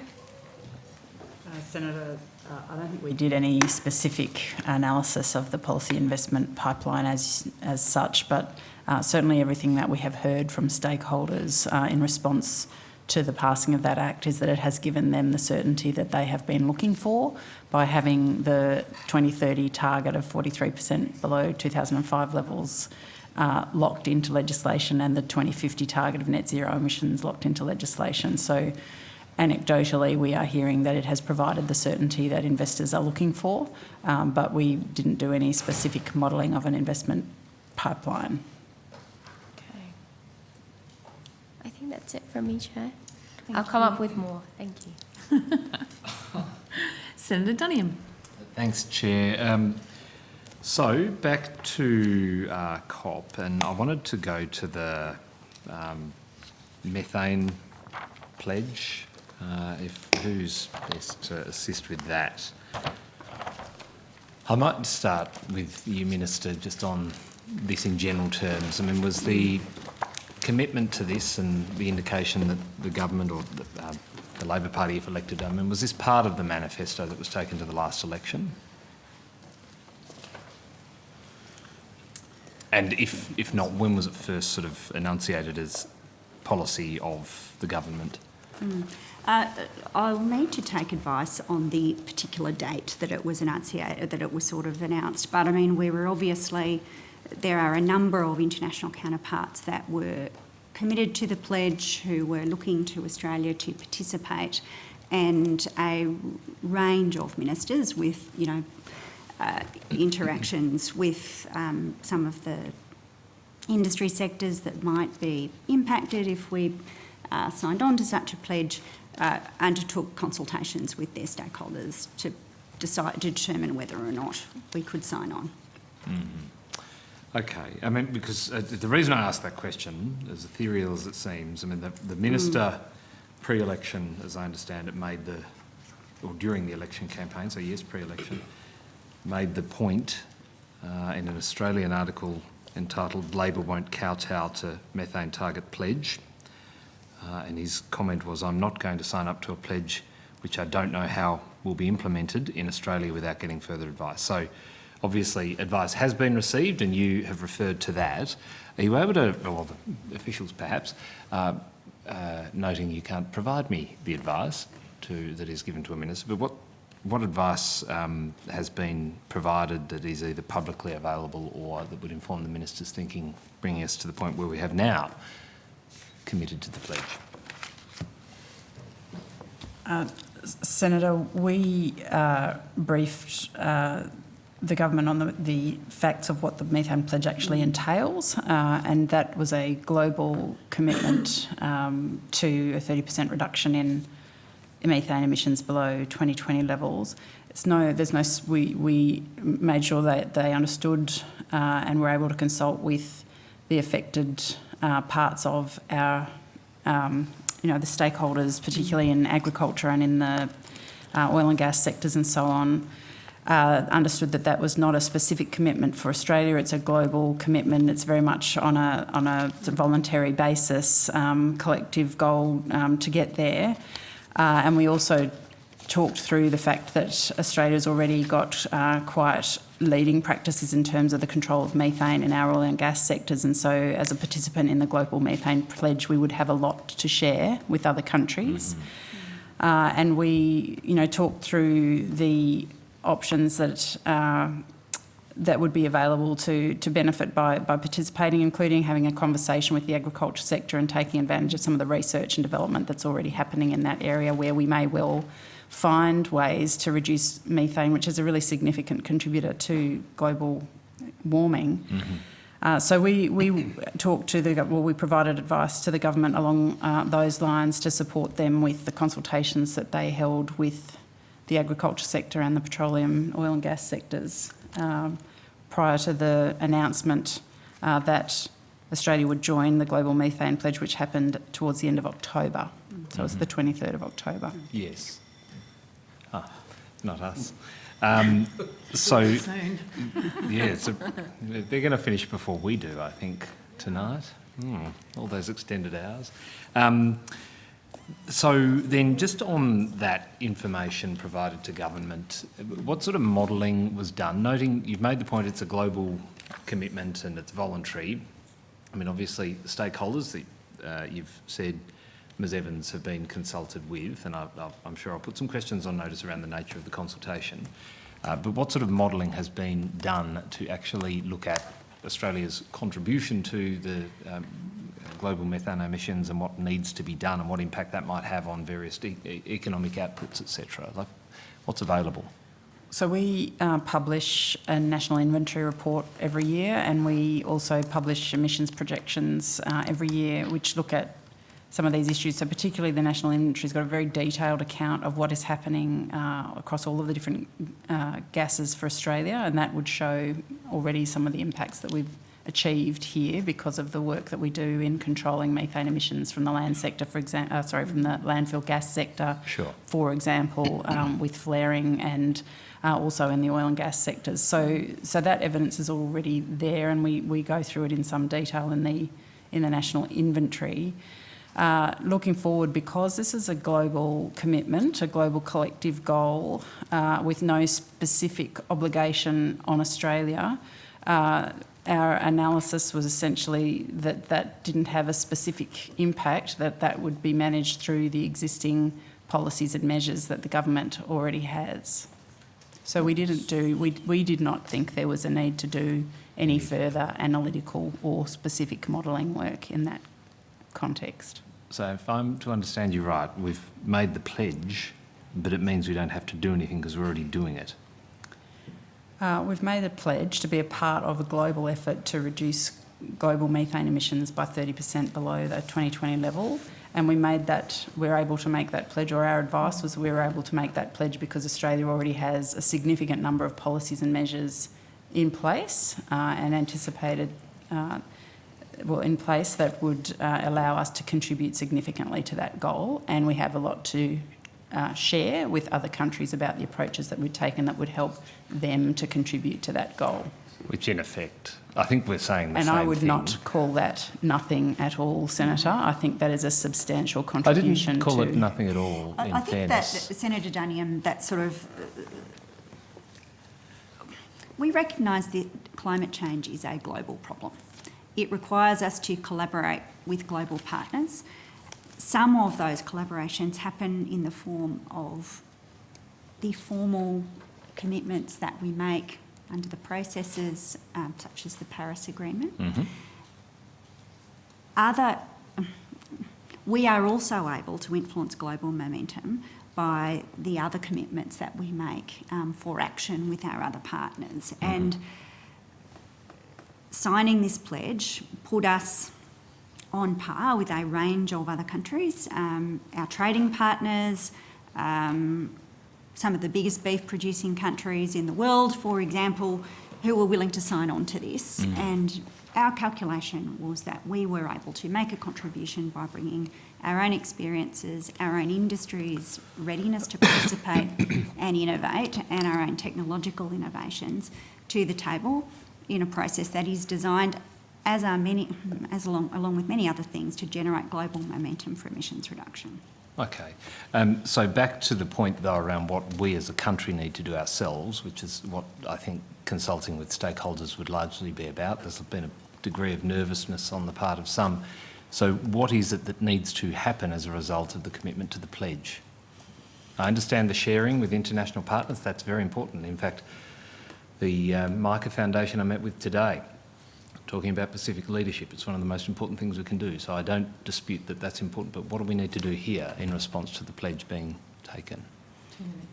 So, Senator, we would expect that the industries who are already managing their emissions will continue to do that, and will implement further efforts consistent with the way they've always approached it. And we would also expect that the research that we're already doing in terms of looking at the livestock sector, there's some very prospective R&D. You will have heard of the Asparagopsis seaweed and Seaforest, so very good on. company. And so, you know, we will continue to invest in those kinds of technologies and look for more solutions that can be brought to bear on reducing methane emissions. Okay, all right. Look, I'm happy to rotate the call and then come back on another matter. Yep, certainly. Senator Waters. Thanks, Chair. The Australian Greens have been using the PBO to keep track of spending under the Climate Solutions Fund. And in June, the PBO published their post-election report showing that there was $1.43 billion left available in the fund. However, after the election, the PBO advised us in September that there's now only $1.325 billion available. So can you please tell me where the additional $105 million has been spent, particularly since it must have been spent post the Chubb review into questionable methodologies? Senator, so it's difficult to answer your question. Maybe what I can do is clarify where things are now. I'm really just interested in where the $105 million was spent. So I'm not sure we can answer that question. I think I can assist. Senator Waters, just in terms of the Climate Solutions Fund, on our figures, had $1.65 billion uncommitted. And that money has all been allocated to the Powering the Regions Fund. Yes, thank you. That's over the full period, not just the forwards. Thank you. No, I understand that meta point, but the details here are that the PBO showed that there was 1.43 left in June, and then in September that there was now only 1.325 billion left. So where did the 105 million go? I would need to check. It's possible that... I think we'll just need to check. Yeah, we need to take the information and take it on notice to answer your question. I think our understanding was that not very much of the Climate Solutions Fund itself had been committed, and so and when we went through the budget process to create the Powering the Regions Fund, that's where all of the funding is now sitting. But we will need to find out the difference between those two numbers that the PBO has provided you. I think we'll need to see if we can see the analysis and then give you an answer on notice. Thank you. It's possible the Clean Energy Regulator is on later tonight, and they may well be able to give you an answer this evening. Great. I can't wait to be here even longer. Thank you. But if you wouldn't mind taking it on notice, just in case we will take it on notice as well. Cannot stand up any longer. Thank you. All right. Well, I'll wait to see what your response is on that. Can I move now to the 43% target? Minister Bowen has stated, quote, 43% is the modelled aggregate impact of all of our policies, not just an ambition or an objective or a goal. We will deliver a 43% emission reduction with the policies we have announced. So from your preliminary modelling of government policies, does the department agree that 43 is deliverable on the policies the government has announced? Senator, we are in the process of completing our projections and they will be available very soon, and so once that publication is out, you'll be able to see our own assessment of those claims. Okay. It wasn't clear whether Reputex's modelling that was initially relied upon before the department's now taken a look at it, wasn't clear whether new coal and gas was included in that modelling. Will the department be factoring in new coal and gas projects in your report that you say is coming soon? Senator Cathroli, Head of Division. The Reputex modelling, just to clarify, built on the 2020, or the then published emissions projections, which did include, as all of our annual emissions projections do, the anticipated new fossil fuel developments, oil, gas and coal, as well as other developments across the economy. And in our next projections for 2022, they will also include anticipated new developments. Okay. Can you let me know which what was your phrasing there, sorry? Anticipated future developments? Anticipated future developments. So just to explain, would you like to? So just to explain, the emissions projections look out previously to 2030. The next emissions projections will look out to 2035, and they take account of a range of inputs, including economic and technological and markets. And in relation to fossil fuel developments, we assume that new projects come online, or new developments come online, to meet projected global and domestic demand for Australia's coal, oil and gas. Okay, thank you. So which new coal or gas projects are expected to go ahead? What have you listed as your expected future developments in relation to coal and gas?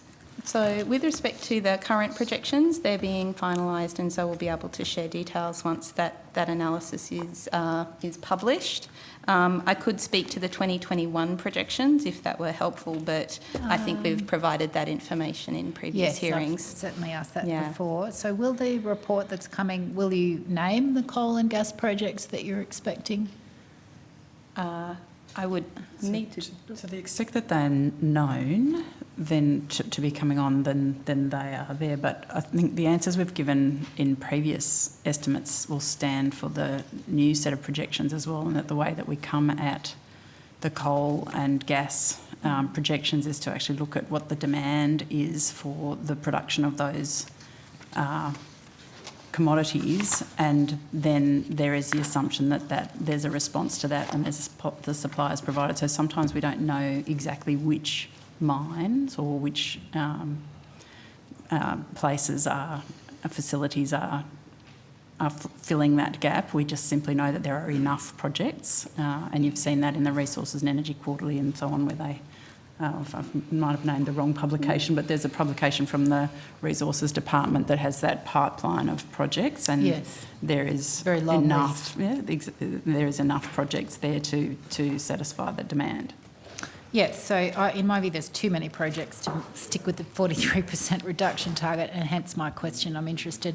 Perhaps you can take on notice to answer once your report has been released, but just get in early and ask on notice. I'm keen to know the list of all new coal and gas projects and the emissions associated from those projects that are assumed to occur for the 43% target to be realised. If I could just add that with respect to gas, because there's a clear pipeline, there is more project level detail available for gas developments. For coal developments, it's done in a more aggregate way, and so to the extent that there is a shortfall between current mine production and anticipated future demand, then that is essentially taken as an average across the pool of possible developments rather than any assumptions about specific projects. Interesting. Okay, thank you. Well, I await your report with great interest. I'm almost finished, Chair. The government has just announced a $1.9 billion equity investment to develop a new gas terminal and petrochemical facility in Darwin Harbour, that's Middle Arm. Is it fair to presume this counts as a final investment decision so that the emissions will be built into your projections? I mean, if so, what are the expected Scope 1 emissions for that project? Could I just clarify, did you say the government or the Northern Territory government? No, the federal government has just given $1.9 billion of public money to a gas export terminal. I wish it was the Northern Territory government, but it's the federal government. So I'm interested in what are the Scope 1 emissions that you've projected, and do we consider that $1.9 billion equivalent to final investment decision for the purposes of including it in your calculations? Senator Waters, I'm happy, of course, for the official for Ms Rowley to answer your question, but the funding that's been provided for Middle Arm is for common use infrastructure. There is an industrial precinct planned for the Northern Territory that will be utilised by a range of users. We anticipate, amongst other things, that it may be a facility that is utilised for clean green hydrogen development, a range of other activities. I think your characterisation of the project is not correct, but Ms Rowley can certainly provide any information that she has at hand about the way it might be treated in the inventory. Ms Rowley is working up against the limits of what's possible. She's indicated that we're finalising the projections, that they will be, a decision will be made by the government to release them. And she's, I think, given you quite a lot of information about what you can expect methodologically, but there are limits to how much she can provide at this point in time. With respect to the specific projects that will be included in the 2022 projections, we'll have to await the release of that report. With respect to what was in the 2021 projections, I couldn't relate it specifically to Middle Arm. It would relate to the sources rather than the Middle Arm development. Okay, thank you. Just one final question, and thank you. I'll put some more questions in on notice about that last point that you just made, as to whether you only look at the source or whether you look at Middle Arm as itself a source. So just to be clear, if there is an emitting facility, Yes. if there's That's an emitting in scope. facility that is anticipated to be built, then that would be within scope of our projections. Okay, Yes. well, we're all waiting for that report. And just lastly, the Barossa and Scarborough gas fields have both reached final investment decision. So is that still the barometer that you use to include when you're calculating the 2030 projections, final investment decision? So when we look at anticipated demand, and then to the extent that there is any gap between that and current production, then we would bring projects online guided by publications such as Ms Evans referred to, things like the Resources and Energy Major Projects and the Resource and Energy Quarterly, and final investment decision is one of the key parameters that determines the kind of the first projects we assume come online. Okay, so noting that, will the Barossa and Scarborough gas fields be included in those 2030 projections? So to the extent that there is a gap between anticipated demand and current production, then we would bring projects online. I can't speak to the specifics of the 2022 projections until they're finalised and released. Thanks very much for your help. Thank you, Chair. Thank you. Senator Canavan, you have about 7 minutes. Okay, thank you, Chair. I just wanted to go to the loss and damage fund, the reparations fund. Have we? I'll let people rearrange.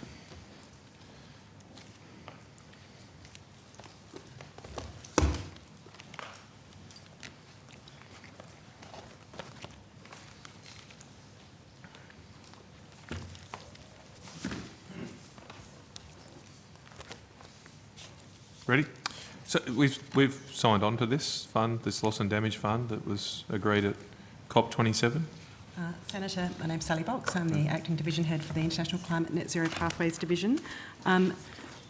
As a party to the UNFCCC and at COP27 we did join with all other parties to agree to a decision to establish new funding arrangements, including a fund for assisting developing countries that are particularly vulnerable to the adverse effects of climate change in responding to loss and damage. But a fund itself has not yet been established. There's an agreement to establish one. Have we undertaken any modelling or analysis about how much this will cost Australia? So until this fund is established, and there's a process to go through in order to develop that fund, no decision has been taken by government as to whether it would contribute to such fund. Why would we agree to the fund before we know how much it costs us? So there's absolutely recognition as part of this decision that additional funding for loss and damage is required to, for example, assist countries respond and recover from natural disasters or to slow onset events from climate change. But what there needs to happen over the coming year is to look at what are the existing funding arrangements that are already contributing to these activities, where the gaps might be, and how those gaps might be best filled through new funding arrangements. And only then, I think, can you do some sort of assessment about what might be required. Is China a recipient, potentially, of funds from the Loss and Damage Fund? So the donors and the recipients from the Loss and Damage Fund haven't yet been established. There's a design process to go through by a transitional committee.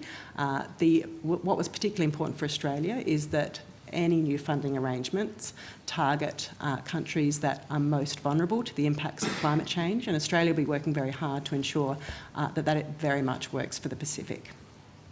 So maybe it's more to you, Minister. I've noticed some other governments have explicitly said they do not support China receiving funds from this loss and damage fund. What's the position of the Australian government?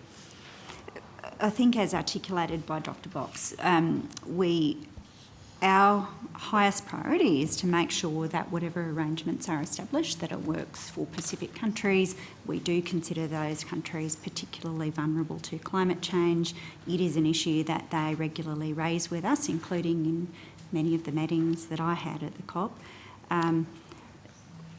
We are going to work collaboratively within the international system to achieve the best possible outcome in terms of the arrangements that are put in place for loss and damage, bearing in mind, as Dr. Box has already explained, that the decision of the COP requires the working group to consider all of the means by which support might be provided on this question. Given I've just got, Chair, sorry, I've just got limited time. I've only given 7 minutes, and that you're starting to go into. I just asked. So obviously the government doesn't. I mean, I'll put it the other way. The government has not ruled out or has no current objection to China being a recipient of the loss and damage funds. Like, as I said, like other governments have explicitly I said. think we've been pretty clear that the most vulnerable countries are our highest priority. Amongst our key stakeholders are the nations of the Pacific, who've told us very clearly that they are looking for a global means to support them on this question. And that's the basis, for large part, for why we are involved, along with our broad desire to be a good citizen in the international community. So my advice here is that is the Minister, has he been appointed as a lead negotiator on this fund? No, that's not correct, Senator. Okay. Minister Bowen co-facilitated some aspects of the climate finance negotiations at COP27 with his counterpart from India. Those negotiations focused on the development of the new collective quantified goal for climate finance, which will replace the current goal, and those negotiations aren't due to be completed until 2024. Right. So is the Minister, he had no participation in leading discussion on the loss and damage fund in Egypt? Well, Minister Bowen was involved in a range of the negotiations as Australia's lead minister at the negotiations, so he certainly made interventions in plenaries, as did a range of officials, including myself. Okay. There's an associated report by the United Nations which identified that developing countries could require $2 trillion, $2 US trillion a year in loss and damage funding. Is that in anywhere close to what the Australian government thinks might be required here? I'm not familiar. I mean, it's a UN report. I'm not familiar with how those figures were derived, Senator, and we certainly haven't done any independent analysis to look at whether or not we would support that figure. Having said that, though, the way that these climate funds work, such as the Green Climate Fund and the Adaptation Fund that are already established under the UNFCCC, they don't operate in a way that parties are required to contribute, nor do they determine sort of burden sharing amongst parties. So there would be no sort of particular obligation for Australia to provide a certain quantum as a result of the establishment of a new fund. Well, for the record, the figure comes from the, I think that might be the adjournment, so I think we're safe, Chair. The figure comes from a UN report, Finance for Climate Action, so it's a report, it's 3 trillion Australian dollars. That's a lot of money. I mean, how much have we allocated or provided to those funds you just mentioned? I think the Adaptation Fund, and was it Green? How much has Australia contributed to those funds? So Australia has a climate finance commitment of $2 billion over 2021 to 2025. That funding is provided through a range of different means, through our bilateral programs, through our regional programs, and through multilateral programs as well. And that's committed. We've committed that. So that's Australia's climate finance commitment, which was announced at COP26 in Glasgow by the former government. And what percentage is our contribution of those overall funds? So you mentioned two funds. I'll just clarify. So you mentioned two funds. I think Adaptation Fund and the Green Climate Fund. So Australia doesn't currently contribute to either of those funds, Senator. Oh, well, where does the $2 billion go? It gets delivered through various different programs. So, for example, the Global Environment Facility is one of the multilateral funds that we contribute to, but then we also make contributions through our bilateral programs in the Pacific, regional programs in the Pacific. So there is a range of ways in which our climate finance is delivered, not just through multilateral funds. The Global Environment Facility, is that other countries provide funds to that too, do they? That's correct. So what percentage is the $2 billion of the overall funds provided under the Global Environment Facility? So we don't provide $2 billion to the Global Environment Facility. Oh, okay, our contribution, whatever our contribution Our is. contribution, I'd have to take that on notice. Well, if you could take on notice, could you take on notice the percentage of the overall fund that Australia can. contributes? That'd be great. I've got more questions, but I'm happy to cede to someone else if Thank you. necessary. Okay. No, it's me. I'm going to ask a question. Okay. I'd just like to talk about the sort of standard practice for setting the and announcing the default market offer.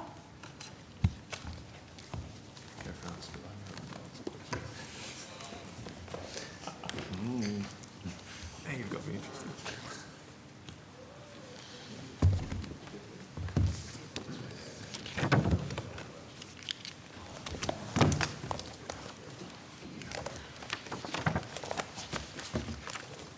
So can you just step me through? The default market offer is published once a year, is that correct? So the default market offer is typically published in draft form, typically around February, and then published in final form in May. Okay. So is it correct that the Minister at the time in March 2022, I believe, April 2022, signed an amendment that changed the default market offer release date from the 1st to the 25th of May? Is that correct?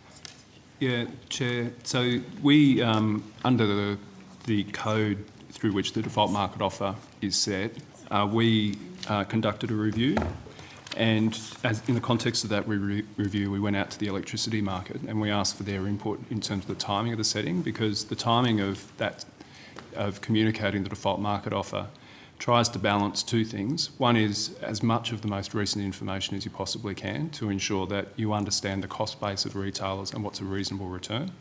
That's the basis on which the default market offer is set. But doing that with enough time before the end of the financial year so that retailers can then re-establish their schedules of prices for their customers. So it's always a balance, and so as part of the review that was conducted, we did ask the question, what's the right timing? And we received a variety of responses, but broadly those responses were to suggest that it would be okay to delay that, the timing of the final determination of the default market offer relative to what it had been. Because it's obviously, I mean, you're well aware that we have issues with the fact that it moved from the 1st of May to the 25th of May, which would, and this is just a comment, I'm not asking you to respond to this, but you would say that that was potentially heavily connected to the fact that the election was on the 21st of May. But that may not be the case. So let me ask you a question that maybe you can answer, or that is appropriate to ask you. Sure. What advice was given to the Minister at that time regarding the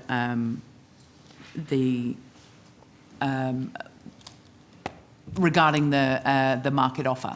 What was the advice that you gave to the Minister? I'll just take that. So, in fairness, in terms of facts. Yep. So in fairness, Senator Dunningham earlier, I thought very appropriately noted that he wouldn't ask us questions about advice that we give to our ministers, which is, I think, a proper articulation of practice.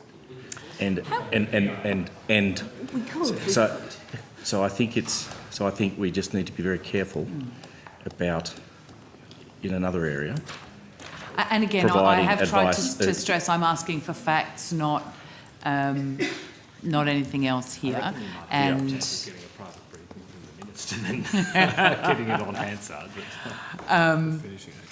So, were you aware, as from the department, were you aware that the price that power prices were going to be going up. Was that evident to you at the time when you were doing all of those soundings with the market, as you pointed out? Was there a definite trajectory to an upward price in electricity? Yeah. So Chair, we had received, in fact, it was public information, the draft of the default market offer. So that draft of the default market offer did indicate an increase for 22-23. So we were aware of that. As I said, it was public knowledge at that time.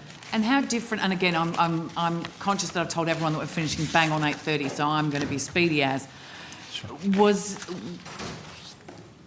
Was there a great differential between the draft and the final in terms of the market price? What was the difference?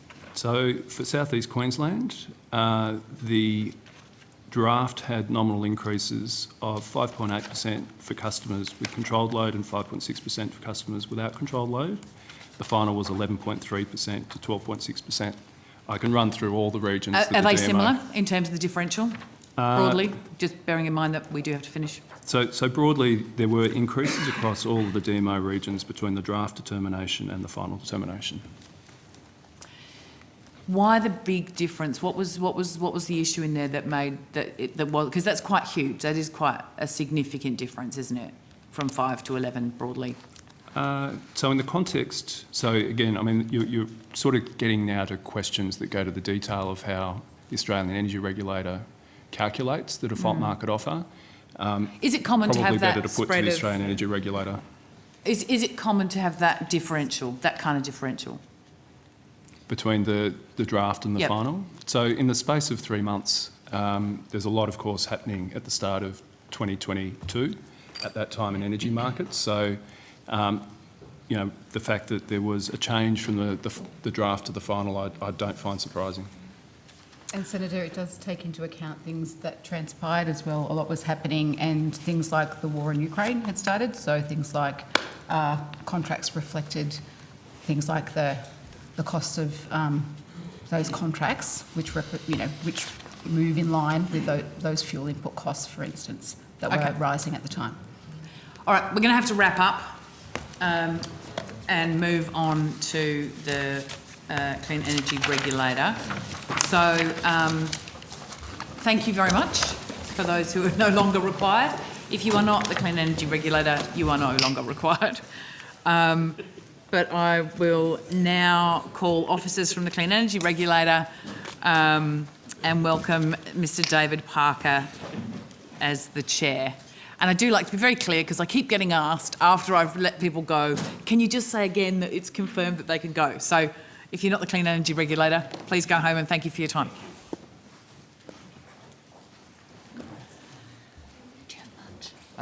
Look, I mean, I'll just go for it. Did you want to go to? David first. Yeah, that's fine. Yeah, go for gold. I think, you know, one-on-one, Senator Pocock might win, so I'm not going to stand in his way. You've definitely got the numbers. I think recent events have shown that's not the case. So. Go for gold. I've got a bunch of questions, but it shouldn't be too long. It definitely won't be. Mr. Parker, did you have an opening statement?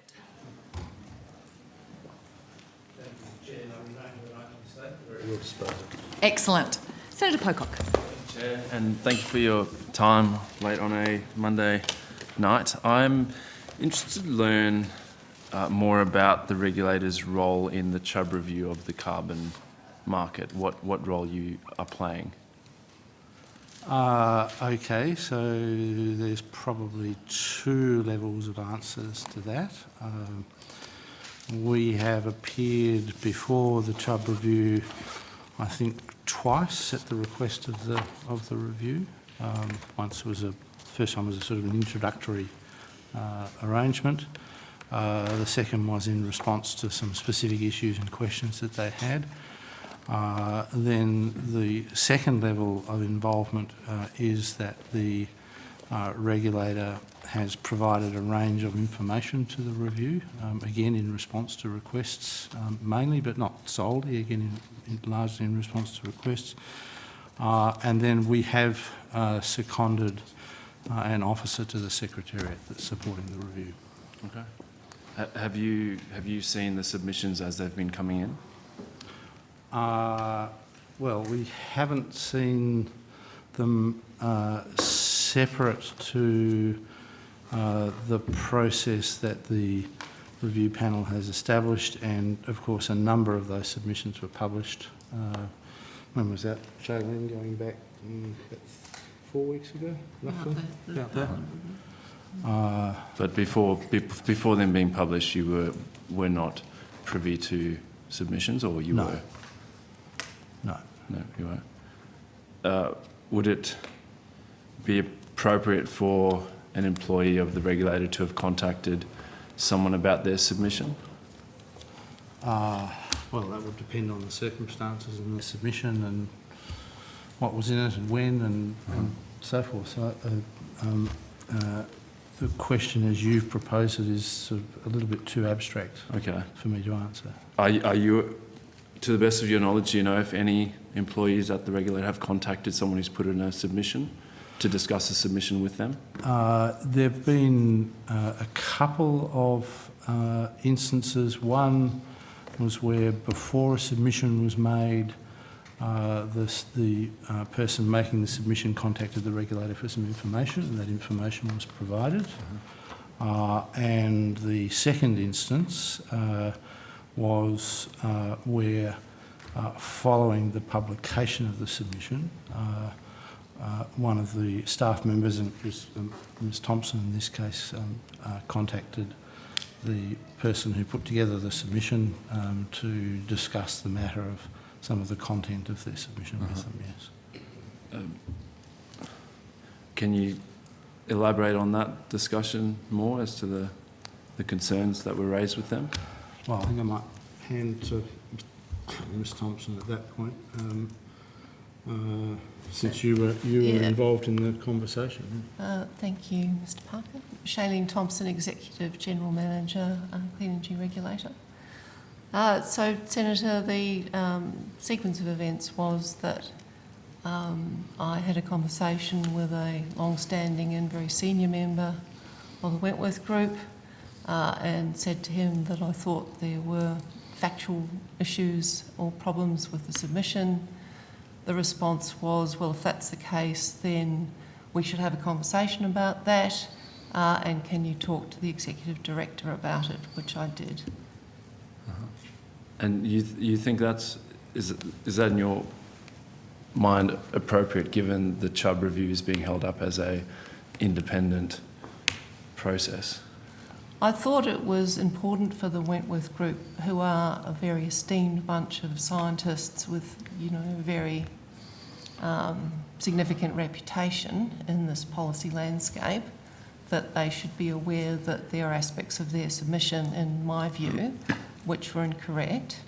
And I would add, Senator, that I have a very long-standing involvement and expertise on these matters. And the person I spoke to is someone that I've had a 30-year professional relationship with, is someone that I regard as a friend and a mentor, and it was at his suggestion that I had further conversations. Okay. So that was the context for what occurred. Okay. Thank you. I'm not in any way knocking your expertise. I guess just where I sit, it's concerning that we set up an independent body to review ACCUs, the carbon market. Someone puts in a submission and then they get a call from someone as senior as yourself, sort of suggesting to them that they maybe withdraw their submission or modify parts of it. Sorry, Senator, at no point did I make any such suggestion. I simply said that I thought there were technical problems and errors with the submission, and the suggestion came from the Wentworth Group person that there should be a further conversation about it. I did not suggest it should be changed. Okay. And Mr Parker, you're comfortable with that involvement in the Chubb review? Yeah, look, yes, I am comfortable.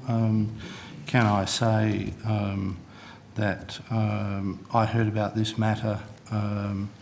I was away at the point in time that Shailene had the conversation. I had a conversation with Shailene. She raised the matter with me. I understand that part of the conversation that Shailene had with the Wentworth Group person was a robust conversation. It's an interesting, perhaps cultural statement that the approach of scientists is often to criticise and contest, right? That's how scientific knowledge is advanced. Of course, there's a range of opinion on many of these matters, and then there are issues of fact as well. So I think what was put by Shailene to the Wentworth Group officer was, well, here are some issues which we may have some concerns with as being factually incorrect. Okay. It's then a matter for the Wentworth Group to decide what to do about it. Okay. Can I also say that I subsequently had a conversation with Dr. Ian Pollard, who's the chair of the Wentworth Group, about the matter, and in the context that an apology was made about the robustness of that conversation. He and I agreed that all parties were satisfied, so to speak, and that they regarded the matter as being closed. Okay. And he has authorised me to say that publicly, and has said that he is happy to talk to anyone about that as well. Yeah. Okay. Yeah. No. Clearly, allowing people to feed into an independent review is crucial. If I can move on to a different topic slightly, I understand that the regulator commissioned Dr. Rod Fensham to prepare a report on the impacts of grazing on tree and shrub cover in the rangelands, potentially to do with human-induced regeneration. Could you confirm that you received a draft report from Dr. Fensham? Let us clarify precisely what was commissioned, and this was a contractual matter. So a report was commissioned from Dr. Fensham, and it was a report on a review of the published literature. Right, that is, tell us what the science says, the peer-reviewed published science. So they did. Dr. Fensham did provide us with a draft of that. We did have some concerns with the draft in the sense that it was not complete. It did not cover a range of the published literature, and this was pointed out, and a list of further literature which we thought would be appropriate to include in the literature review was provided. And then the other element of the draft report which we received was it included further research by Dr. Fensham, which was not peer-reviewed. It was in a sense in the what you might call the grey literature space. So it did not fall within the terms of the contract we had with him. And we asked that element of the report should not be included in the peer-reviewed report of the literature, but that he was we would be perfectly happy to receive that material from him separately should he wish. Okay. So it's never been finalised or publicly released? It hasn't. We've talked with the University of Queensland about the finalisation of the report some time ago, and I don't think we've seen any further material from him. Would you be able to table the draft sort of stage of it if that's possible on notice? So just to answer the other question, we're still in discussions with the university about Professor Fensham finalising that report for us, and we did provide him with quite an extensive list of literature that he had not included in his literature review, including a lot of material that was more recent that he admitted to include. So there was considerable amount of work to be done on the literature review and to complete it. Okay. Mr. Parker, just with these two examples, you pointed out how science is a contest of ideas, and it seems to me we've had an independent review set up, a call for submissions, and you've taken issue with one of these submissions rather than leaving that up to the expert panel to decide. And then we've got an esteemed ecologist tasked with the report, and you're directing the ecologist on what potentially to include or to add. I'm just, it does strike me as strange. I'm just sort of interested in a response from you. Well, I actually don't think that either instance is strange. Okay. If we can go back to the Fensham one, in a sense we put in an order. What arrived wasn't in accordance with the order, and so we asked for the work to be completed as per the contractual arrangements. Right? And Dr. Fensham is perfectly entitled to publish whatever research he wants. We're not closing that down in any way whatsoever. We simply wanted a report which was a review of the published literature. And in fact, in your letter, Mr. Parker, you did encourage Professor Fensham to provide other material to us if he wished. Yeah. Okay. If I can just move on to the development of some of the ERF methods. I just wanted to check for my understanding of how it works. Am I right in assuming that there is generally an analysis done of the relevant data before proceeding with the method? So there's method development is it's a complex, long, involved, collaborative task. Right? It's not done solely by the regulator.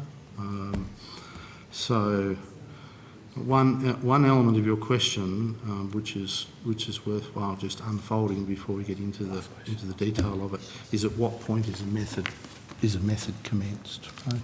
Okay. And so several parties are involved in this. The former government instituted a process of consultation, public consultation, to determine a method prioritisation process. That is, which methods do you, people involved in the industry or the public or scientists think should be? Thank you. Sorry, I'm just getting the hurry up. Can I just jump to on specifically one of the things I wanted to find out from you was, did you or ERAC get any finalised advice from ABARES concerning the risk that plantations would be converted into agricultural or other land uses during the development of the new plantation methods? Yes, some work was done with ABARES, but I'll pass to Yes, Senator, we did, and we've released that draft report through an FOI process. In fact, that report showed that a large quantum of the plantation forestry, their view was that as an additionality test, there was a significant amount of the plantation estate that was at risk of converting to a non-forestry land use. And that report that we released on FOI shows that. Right. And in fact, it was because of that that we felt that the additionality gateway or test, if you like, was too broad, that we moved to put in place the more elaborated additionality tests that the method actually contains, which I'm happy to go through in more detail if you wish. Right, thank you. That would be helpful sometime. We're going to rotate the call. You've had 15, so we're going to rotate the call and then we'll come back to you. Well, I'm pretty much done.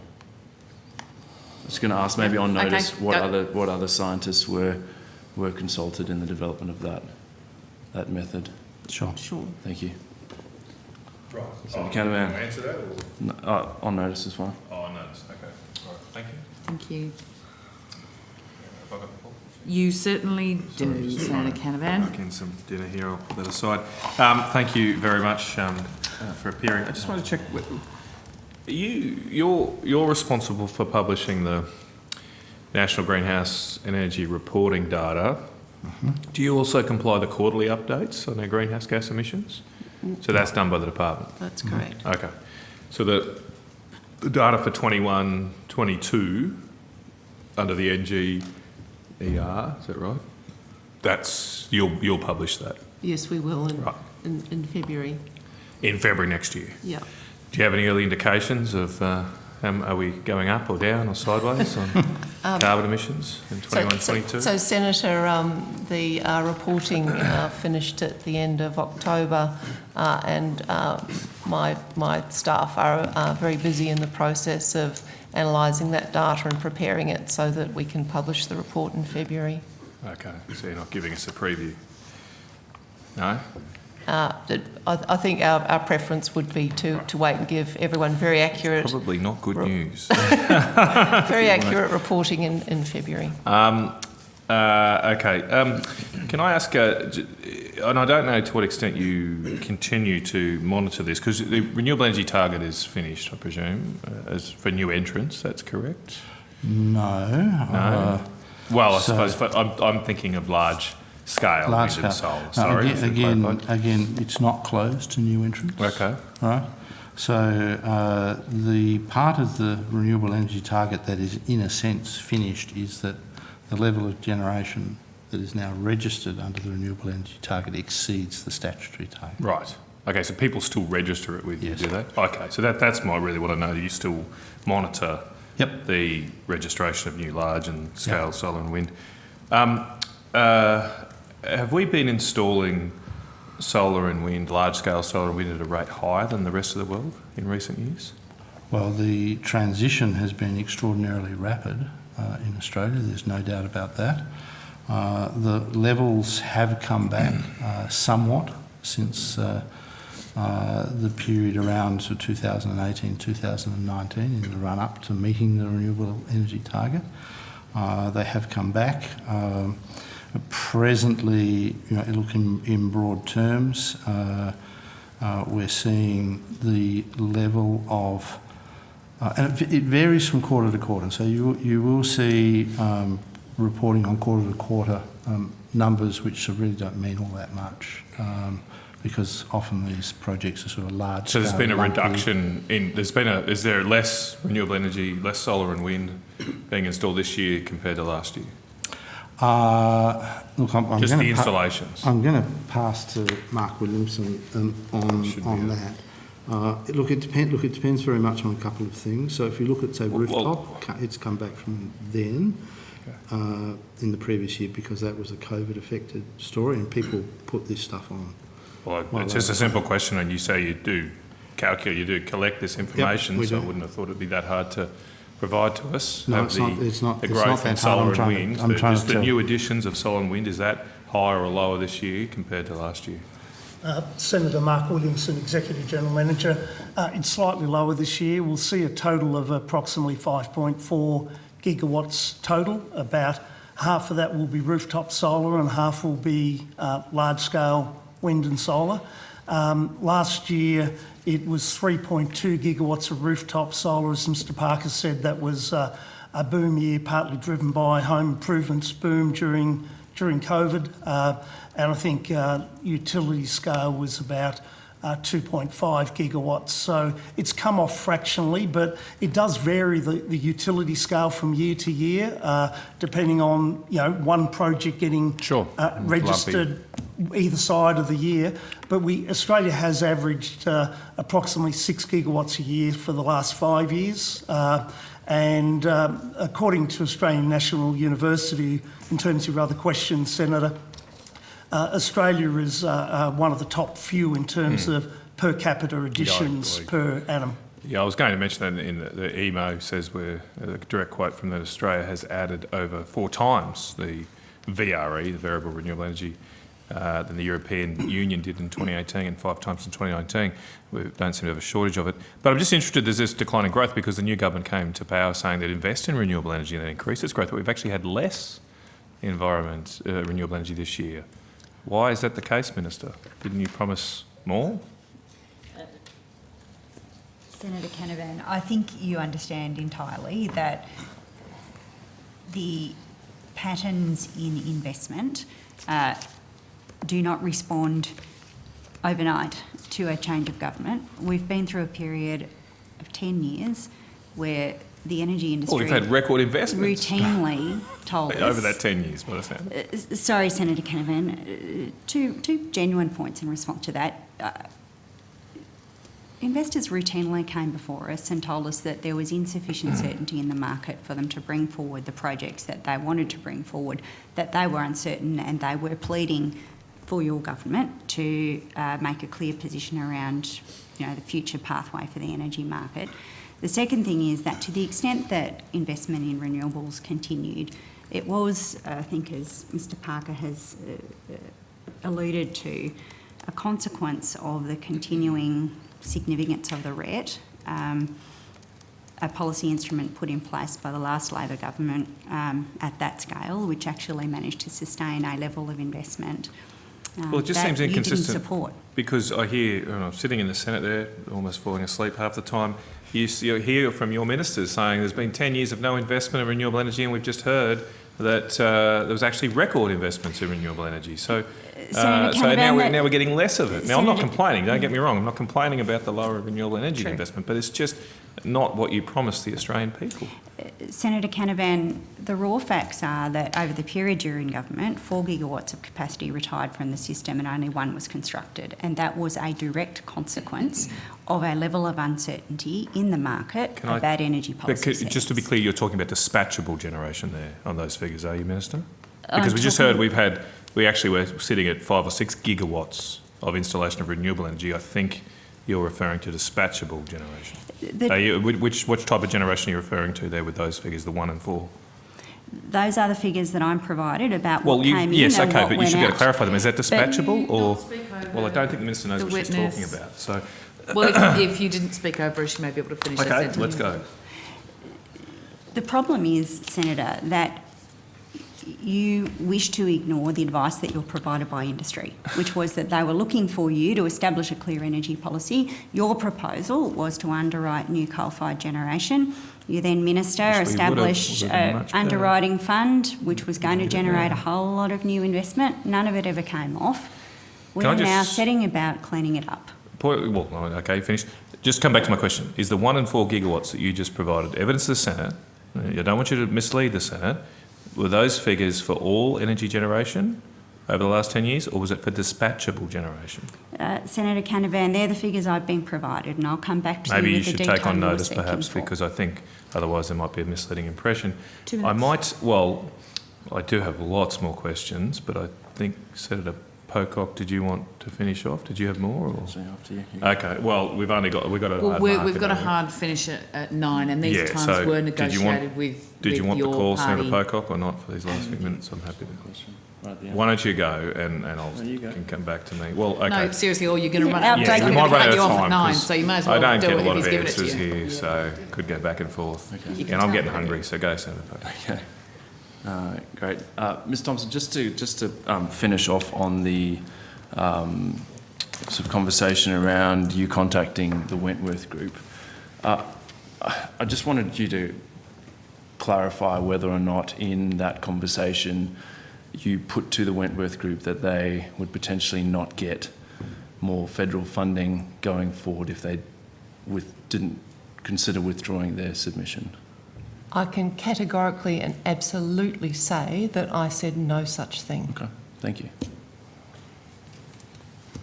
Senator Canavan, 2 minutes. One very quick question before we go back to Senator Canavan while he finishes his dinner. And okay, look, just wondering whether the government has sought any advice, following on from some questions before from Senator Pocock, around the potential termination of any particular methodologies under the ERF. I think it's a big question, Senator. There's many methods. There have been some methods which have been rescinded. So my question, sorry, Mr. Parker, was has the government sought any advice about any specific methodologies to perhaps turn off? This government? Yes. Yep. And if you need to take it on notice, that's fine. I'm just trying to make sure I'm understanding the question. You mean methods that are on the books, or? Correct, yes. Not to my knowledge. Okay. Could you take on notice for certainty? Yes, certainly. And thank you very much for the work you did prior to the last election with regard to forestry. I appreciate that. Clarify that the government has established the independent review that Senator Pocock's been referring to, which is looking broadly across all of the methods. So in that sense, the government has asked for that to happen. Sure, yes. Separate to that, perhaps if there were any specific requests outside of that. But it sounds like the answer is no. But if we could just be certain on notice, that would be great. Great. Can I just ask one quick question? We've got 40 seconds. 40 seconds, do it. Getting a lot of complaints from Western Queensland that people are buying up cattle properties, destocking the properties, and they apparently get carbon credits, and then they walk away. And do they have obligations to manage the pests and weeds when these types of credits get created? That's a yes or no question. So, 10 seconds. So, Senator, there is an ongoing obligation as a result of those projects to manage the properties and ensure that the vegetation remains on site. As you might be aware, regulations around pests and weeds generally sit with states and territories, and they have a set of rules that must be adhered to with all of that. And the methods, in fact, sit alongside those regulations, mainly from the states. It's probably an enforcement issue, which we might have to return to at another time. But thank you, Chair. Thank you. Thank you, Senator Canavan. That concludes the committee's hearing for today. Senators are reminded that written questions on notice should be provided to the Secretariat by close of business on the 5th of December, which is Monday. And I thank Minister McAllister and all the witnesses who've given evidence to the committee today. Particularly big thanks to Hansard Broadcasting and the Secretariat for all the great work that you do. This committee stands adjourned. Thank you.